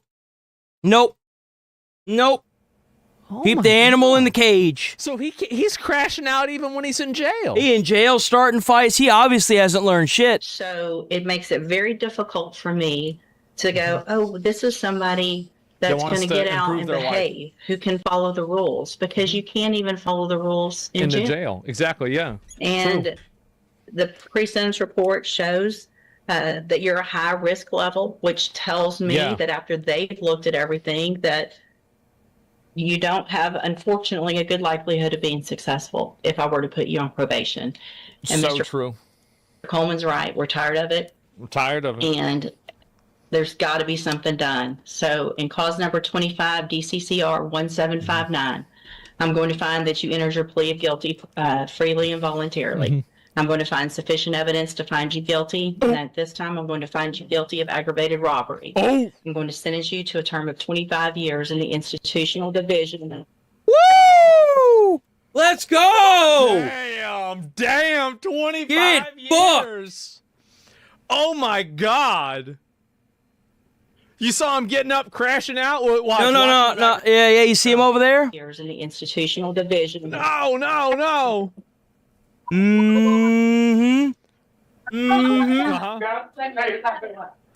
See his fat, retarded fucking mom, probably. Yeah, mommy should have done a better job. Mommy don't look very sick at all with the medicines that she's trying to get. Interesting. That's the reason why he's like that. You don't even know how to act right either. You raise a retard. Look, see? Apple don't far Cry about it, mauled about it, get all worked up. Is what it is. the Get tree, used to apparently. it. That's sad. You don't want a 25-year sentence? Don't pick up a gun and try to rob a store. Going to sentence you Cheat code right there. term of 25 Life cheat years code. in the institutional division of the Texas 25 Department of years. Corrections. You will receive credit on that. Damn, that's Texas. Oh, yeah, he fucked up big, brother. Oh! You've been in custody, that the law gives you the right Wow. to receive. I'm handing you the trial court Wow. certification. This was not an agreement. You have some rights to appeal. I have also handed you a written admonishment regarding your ineligibility to possess a firearm or ammunition. Oh, that's a good idea. Because of the judgment entered against you, you're ineligible under Texas law to possess a firearm That's or smart. ammunition. Possession of a firearm or ammunition could lead to charges against you. You can talk to Mr. Rojas about any questions you have about that. I am making an affirmative finding of a deadly weapon. Mr. Fontenette, understand No, he's not. He's not going. He doesn't have probation. He was just sentenced 25 years. that this is harsh, and I know you believe this is harsh, but I think this is necessary. I hope that you go and you make things right. You can get out of prison. You're still going to be young, and you can make your life better. That's going to be up to Yep. No parole, nothing. 25 years. 25 years. you, okay? You can go back with the bailiff. 25 years. Shit. And the thing is that, like, if you're already getting in fights in fucking prison, you're never getting out of prison, because you're just going to get another assault charge while you're in prison, and you're going to end up in there for the rest of your life, right? Like, that's it. That's if somebody doesn't kill you, right? That's kind of crazy. I don't think it is at all. I think that we have a problem with these people running wild. We do. That judge needs a damn award for keeping her community safe. Seriously. It's crazy to me that we got all these people running around outside of jail, hurting and killing people. It just blows my fucking mind, bro. It does. It blows my mind that we even allow that trash. Blows my mind.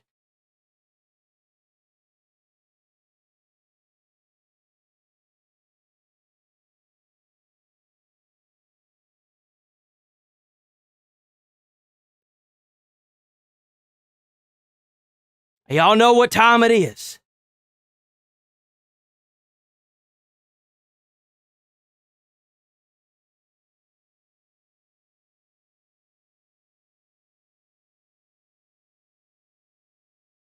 Oh, boys, we got a Karen.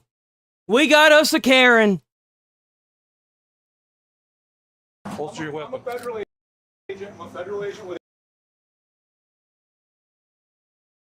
or your credentials. Here's what I saw. I walked up here to get a Check out Midwest Safety, Midwest Safety. Hell yeah, Midwest Safety. This This woman had this weapon. If y'all new here, stick around. We're here Monday through Friday. We might be doing weekend streams starting probably this week, honestly, to try to keep them views up. Yeah, we do this, like I said, Monday through Friday. We're going to watch this video and roll up out of here. We're here from 8 a.m. to 11:30.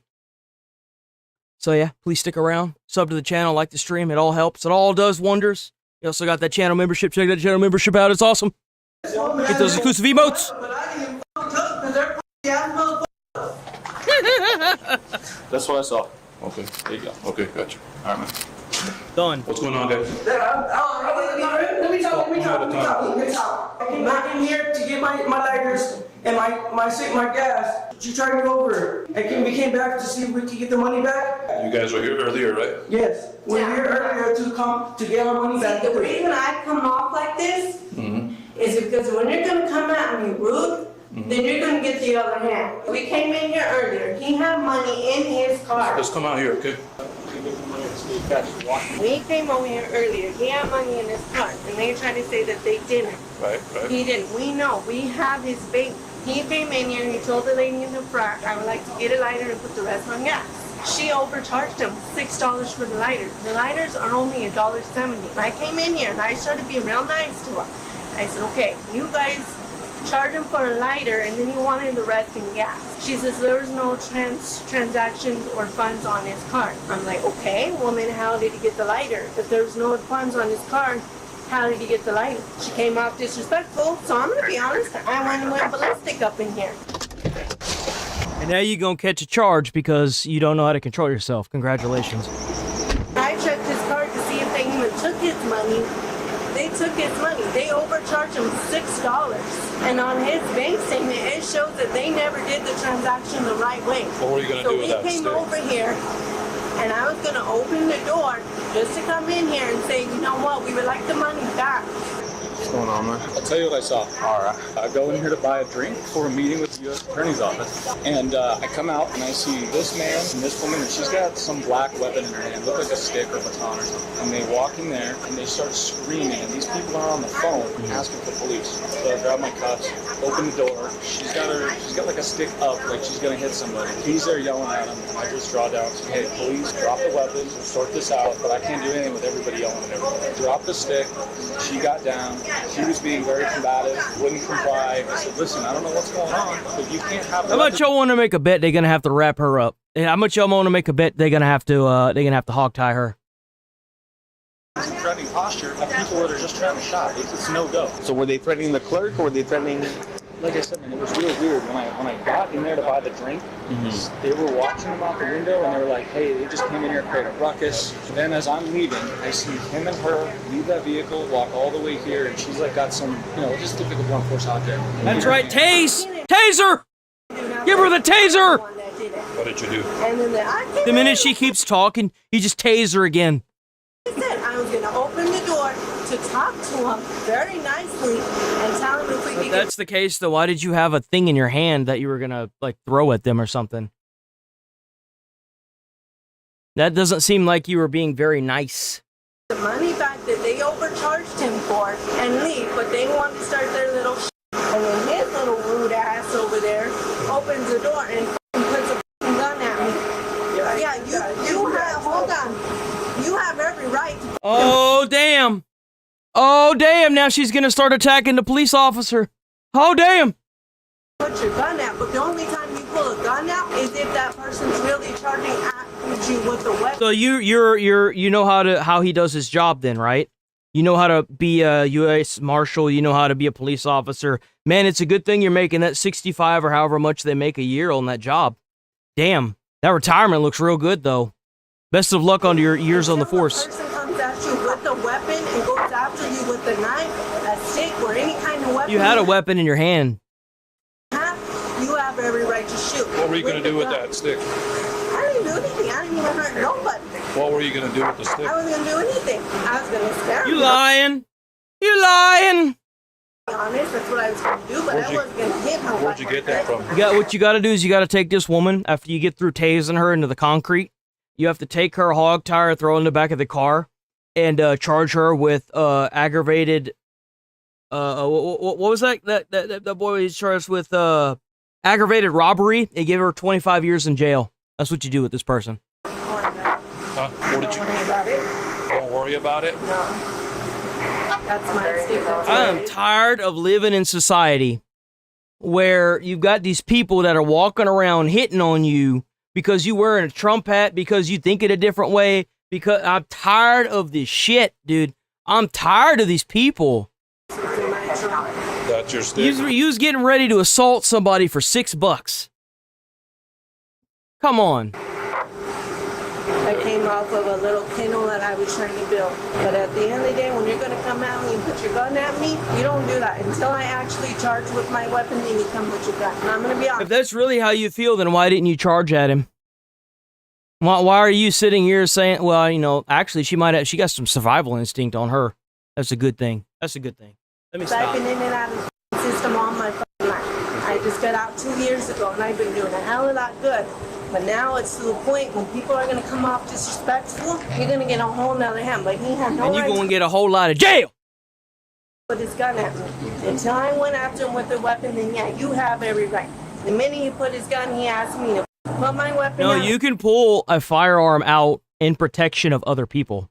If you have something in your hand, they have every right to pull their gun out on you. That doesn't give them the right to shoot you, but they can hold you at gunpoint. They can.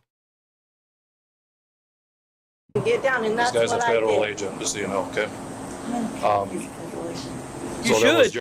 You should. He's the only person in that county that can arrest a police officer, other than like the other police officers. But let's be honest, they're not going to do that. That was your stick right That there? was my stick, and he asked me to put it down, you and didn't I have put it? it down.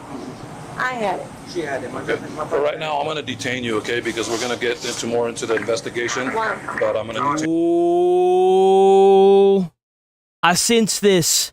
Uh-oh, I fucked up. They're going to look at the cameras and they're going to see what happened.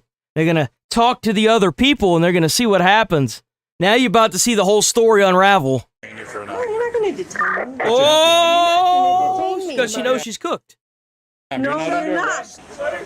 I have my rights. You're not under arrest. You're going to be Oh, well, you're detaining me. You're going to be detained. You're Just relax. That's Until what we you're figure doing. out what's going to happen. Okay? You're going to start kicking and screaming. Watch. Oh, there goes. There goes. You're not under arrest. Why do we even tolerate? We should have like a zero tolerance for this. Just start tasing them. Seriously. Hey, relax. Hey, stay back. Get back, man. Hold on. Relax, it'll be fine. Go over here. Go over there. Why do they get mad? You know he's getting mad because he knows that if she gets out, he's going to get an earful whenever she gets back to that house. Why didn't you help me? Oh, I was yelling at them. You didn't fight for me. You know that's what's going to happen. You know that dude right there is sweating. You know that's going to happen too. What's she said take for? Over there. No! Over She's there. my partner! She said take for no reason! No, I'm not going nowhere! Relax. No, you're under arrest. Yo, I ain't even going to lie. If I see my partner doing all this nonsense, I'm not even going to lie. I'd probably just be recording and laughing. I'm not even kidding. I'm not even kidding. If you dumb enough to get your dumb ass arrested or detained and you gonna sit here and act like, I'm gonna laugh at you. Relax. You guys are in the fucking wrong! You guys are in the wrong! Relax. No! I'm gonna swing somebody! I'm gonna swing at somebody! Let me get the You rep. guys got no fucking right! I'll swing at somebody! What? What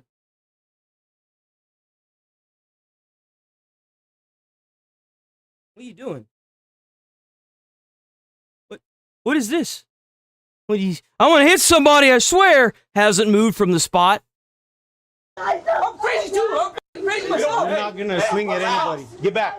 No! Get back. Leave her alone then! Get back. Back up. Leave her alone. No! Back up. She said you did it for no reason! Get back.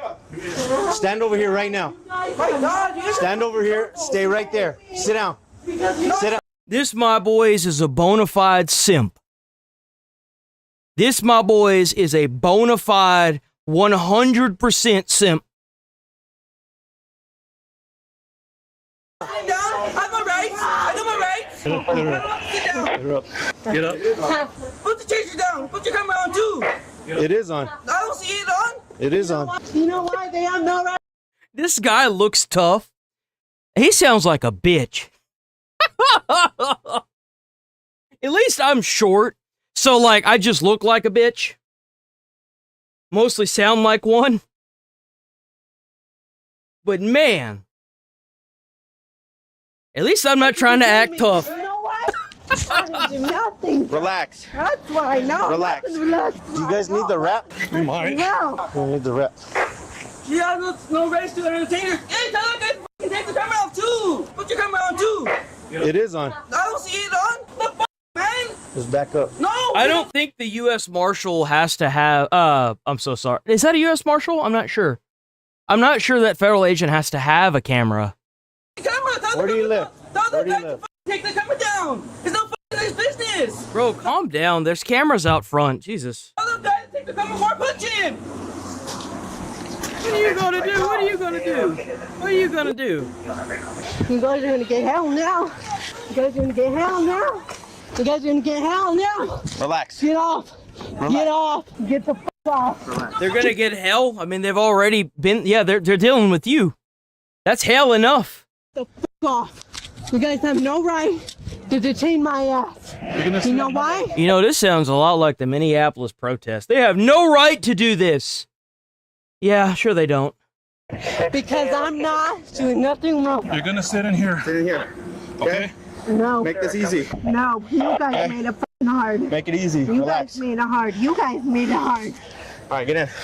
How are they doing anything? They're just trying to do an all you had to do was stay where you were at. So they can do an investigation. They didn't need to do all this. Hey, you're gonna catch some charges for resisting arrest. Get in. God damn.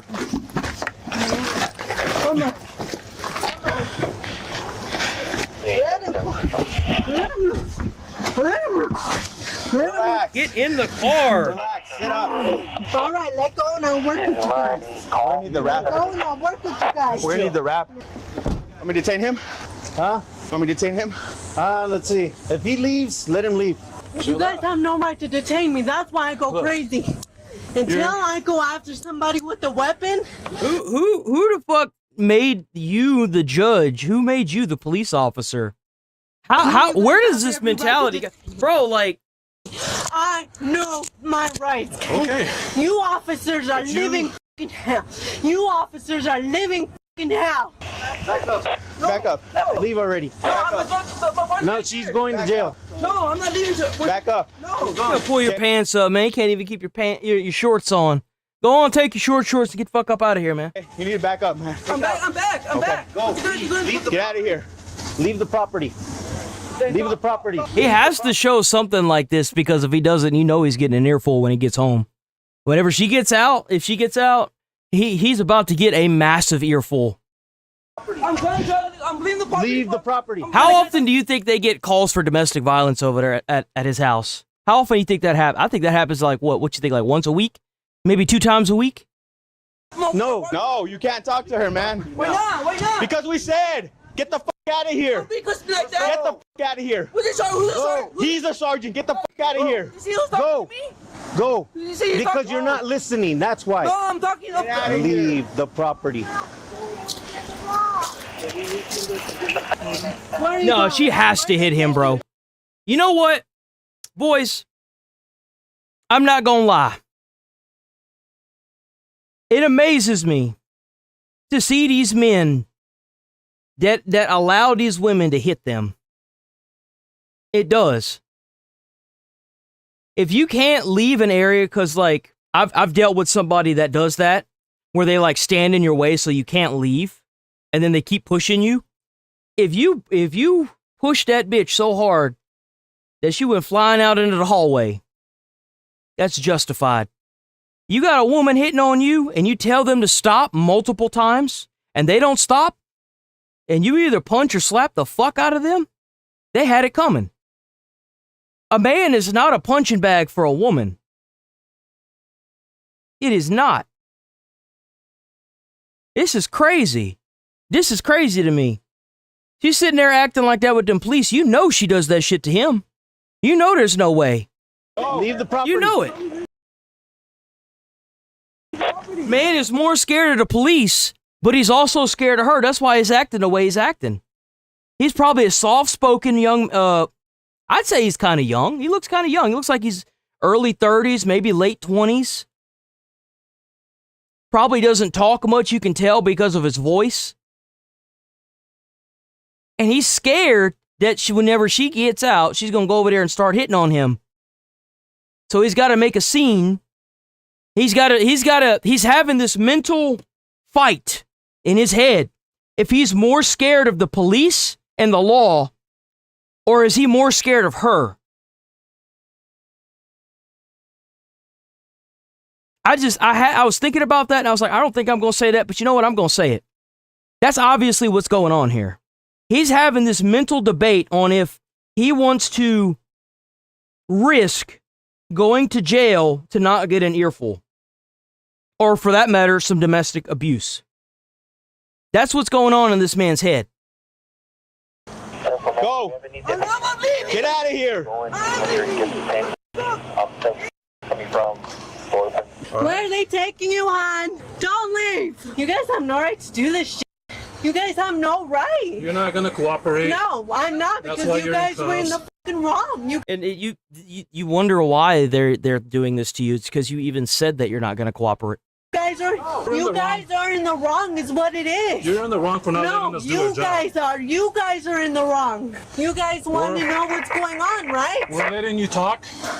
We're going to talk to the clerks. Why? I told you everything I said was the truth. We're trying to beat everybody. No, you guys aren't. We're not trying to do told you guys everything that went on, everything that happened. Okay. You guys are in the wrong is what it is. You guys need anything else from me? No, you're good, man. Thank you. Well, What the heck? are you guys wanting these people trespass from here? Trespass All right. everywhere. Yes, sir. Thank you. You want some help? I'll be right there. All right. Bro, I don't trust him. Oh, it's Alex. I don't trust him being in How's it the going, car, Alex? bro. Leave already. No, he's not gonna leave. Can I just talk to him, please? Not yet. You need to calm down a lot. Please. We have this rap right here. I'll work with you guys if you guys let me talk to him. You guys cannot do that. We have this rap. If you're not going to cooperate, you're going in that rap. I get it. Yo, they gonna wrap her up like sushi! They gonna wrap her ass up like sushi! You're going to work. No, they have the wrap, yo! They have the wrap! You're going to have the rap. Oh my god, they have the wrap! So, okay, No just shot! for now. Let us finish the investigation. Oh, wrap her, and we'll go please! from there. Please wrap her up, please! Get arrested, please. I've been doing so good. Oh, maybe you shouldn't have done it. You want a cheat code on life? Don't break the law. It's not hard to do. Give us an opportunity to figure out this whole thing, okay? I didn't do anything wrong, I promise. Okay, I'm going to talk to them. Please. We're going to figure it out. Earlier they came, I did a report for the larceny. They stole lighters. They came in, they tried to do some fights and stuff. They paid with a card. It was declined. When she told them it was declined, they got pissed off. They got a stack of lighters, took off with it, and kicked everything else out of the camera. Holy shit. So, oh my god. So she just straight up lied about everything. So they just took the lighters and ran off with it. Didn't pay for shit. Is it still all messed up in there? No, they fixed it up. Well, they came back, they parked right here, and when I pulled up, that agent had them at gunpoint. There's a stick right there, like a plastic pipe. He said, I guess the agent said that when he was inside the store, he saw him coming in with that stick. I just need to talk to the clerks and see what happened this time around. What happened is the lady pulled up out there, the lady and the man pulled up out there. Courtney said, she's back. I said, back. I called 911. See, this is a grandma that should be retired by now, but because we send in all our money overseas to terrorists through institutional fraud from illegals, this lady has to sit here at the age of probably 65, probably 70. And she's got to come into this shithole Monday through Friday, probably 6 days a week sometimes, and have to deal with these idiots trying to throw shit at her and taking lighters and running out with them, and the police. Like, what are we doing, man? What the hell are we doing? She had a stick. She comes in and tries to get in. So we had a customer here. He held this door, and Courtney and Shanice held that door so she couldn't come in. Well, she's taking the stick and beating it on the window and trying to break the window. What'd I say? The minute that they realized that they weren't just going to take what she said and run with it, she knew she was cooked. That's why she acting the way she's acting. Man, and saying that she was calling them Just names like a scammer getting caught giving cigarettes to homeless people and getting them to sign waivers for stuff. They roaching the fuck out. Saying that they stole her money and everything else, and she was going to get them. And then that gentleman got out of the truck with a gun, and he said he was a police officer. Get down on the ground, get down on the ground. And I saw the gun when he walked up, and I was like, "There's a guy out there with a gun." She finally got down on the ground, then he got down on the ground, and then you came. They never entered the store. We wouldn't let them enter because they were going to kill these two. They only got to In the foyer. the foyer there. Yeah, they got inside the foyer there, and they were holding this door and that door. A customer was not letting them in the store because we knew exactly what was going to happen if they let them in the store. And that's when she was taking the stick, which was a plastic stick, but trying to break the window and everything. Okay. Can I say bye to her something? Okay, listen, here's what's gonna happen, okay? He's going to jail too now. Because he's involved. He grabbed shit too and stole it. From this property now. You have your ID with you? Yes, I do. Okay. Here's what's gonna happen, man. We need your driver's license, okay? Where is it? It's in my. I think she has it. Where would she have it? She didn't have anything on her. Where would she stick that shit, bro? In her fucking underwear? Was it in the fucking plastic club? What's your name, man? Whose vehicle is this? It's mine. Oh, This is mine. It's mine. It's registered to you? I registered my name. I don't know why you guys are detaining her for it. What's the point to detain her for? What's the reason? That's what we were doing. That's what we were investigating. But that cop didn't know no reason. He put the gun out. You guys are officers. You guys know that by now. You guys know by the law. You had people up in that building fearing for their life. You had that lady, that 70-year-old lady, saying that if she was able to get in there, they'd kill her. They'd kill him. What are we doing here? You should this is crazy. Put his ass in jail too. Kind to us. You guys are not kind to us. You guys are not. You guys are dicks. When you guys cops told me. Yeah, well, I'm sure that everybody in the Middle East thinks that we're dicks too, but deal with it. Oh, that's not nice to talk to a person like that to get the out of here. That's not nice. Well, it's not nice of you threatening other people either, is it? Yeah, he's sitting there saying he's gonna punch people, bro. Like, what are you talking about? Go over there and start charging them and threatening them like you did. I don't do that. Yeah, I know. I understand that. Do I you understand that. Yes, I do. I understand that now. You can't come back on this property, okay, man? I'm trying to be nice to you, okay? If you come back here and they call us and they say, hey... He's having that realization that he's not going to get what he wants and that he's going to dodge a bullet if he just does what he's being told. See, you could come to terms with a guy, but when you got this emotional flounder flopping the fuck around over in the middle of a fucking parking lot, I don't know how you could possibly make somebody that's running on that many emotions come to reason. He's back here and we find you here, man. Other than putting her ass in a sushi wrap. Okay, He just cuts back to them and they're already trying to wrap her up into the fucking sushi thing. You obviously go through some stuff. What about gas? Probably No. put gas. You have to go somewhere else, man. Somewhere else? Yeah. What are you gonna do with her now? She's gonna go to jail. She's gonna go to jail? Yeah. Because what she did? Yes. You know, she kind of overreacted, right? You guys are dumb, man. You don't have the law. You just don't have the people. Nothing. That name and date of birth that you gave me is not coming back to anything. That's my date of birth. Okay, I'm just saying, do you go by, is it a different way of spelling Daniela? It's Daniela. Right now, my date of birth. We'll try it again. Where's my partner? We're gonna take you to the station, and we're gonna have ambulance people check you out because you have some stuff right here. Your knees are. Where is my boyfriend? He took off. You guys didn't even let me talk to him. He took off. He wanted to leave. No, bullshit. Well, I'm not gonna mess up. You know, she kind of got him on that. They did say he was being trespassed away from the property that he had to leave, so... I recently found out that my grandson Eli is a big fan of Bluey, so I decided to check out an episode. The one I watched was called Bad Mood, and it actually highlights something we see in body cam videos all the time. In that episode, Bingo gets stuck in a bad mood, and the lesson is simple. Sometimes people don't actually want to let go of their anger. She must like being in a bad mood. Being angry can make someone feel in control, protect their pride, and make it easier to blame someone else instead of stepping back. And that's exactly what we saw in this situation. Both people here were clearly upset, but once emotion took over, every step that followed, the arguing, resistance... Her reaction to this whole thing is going to be the reason why women lose the right to vote right there. You saw how the guy was able to come to reason and get the fuck out of there, but she couldn't. All she had to do was stay calm and the sentence probably would have been super light for her. But because she sat there and did all that, kicking and screaming and hooping and hollering and doing all this. Like, and even coming back with a stick just pulled the situation further downhill. Now, for years, people have believed it was healthy to just let your anger out. But research now shows the opposite, because letting anger rip often escalates aggression instead of solving the problem. Now, in the Bluey episode, they eventually break the bad mood with positive distractions. Now you're in a good mood. Cuddle. I've learned that sometimes when someone is angry, telling their side of the story just makes them replay the anger. And telling someone to relax rarely makes them relax, and that's worth thinking about, because a bad mood doesn't make someone a bad person. Man, how many people y'all talk to in y'all's life where you tell them to calm down and they immediately get like, they go from like 5 to 100? Telling someone to calm down or relax, dude, that doesn't do shit. Give my bad mood a cuddle. No way, he's bad. No, he isn't. He was just behaving bad. I don't want to have that shit on my fucking. Was charged with resisting arrest and disorderly conduct. She is presumed innocent unless proven What guilty. about robbery?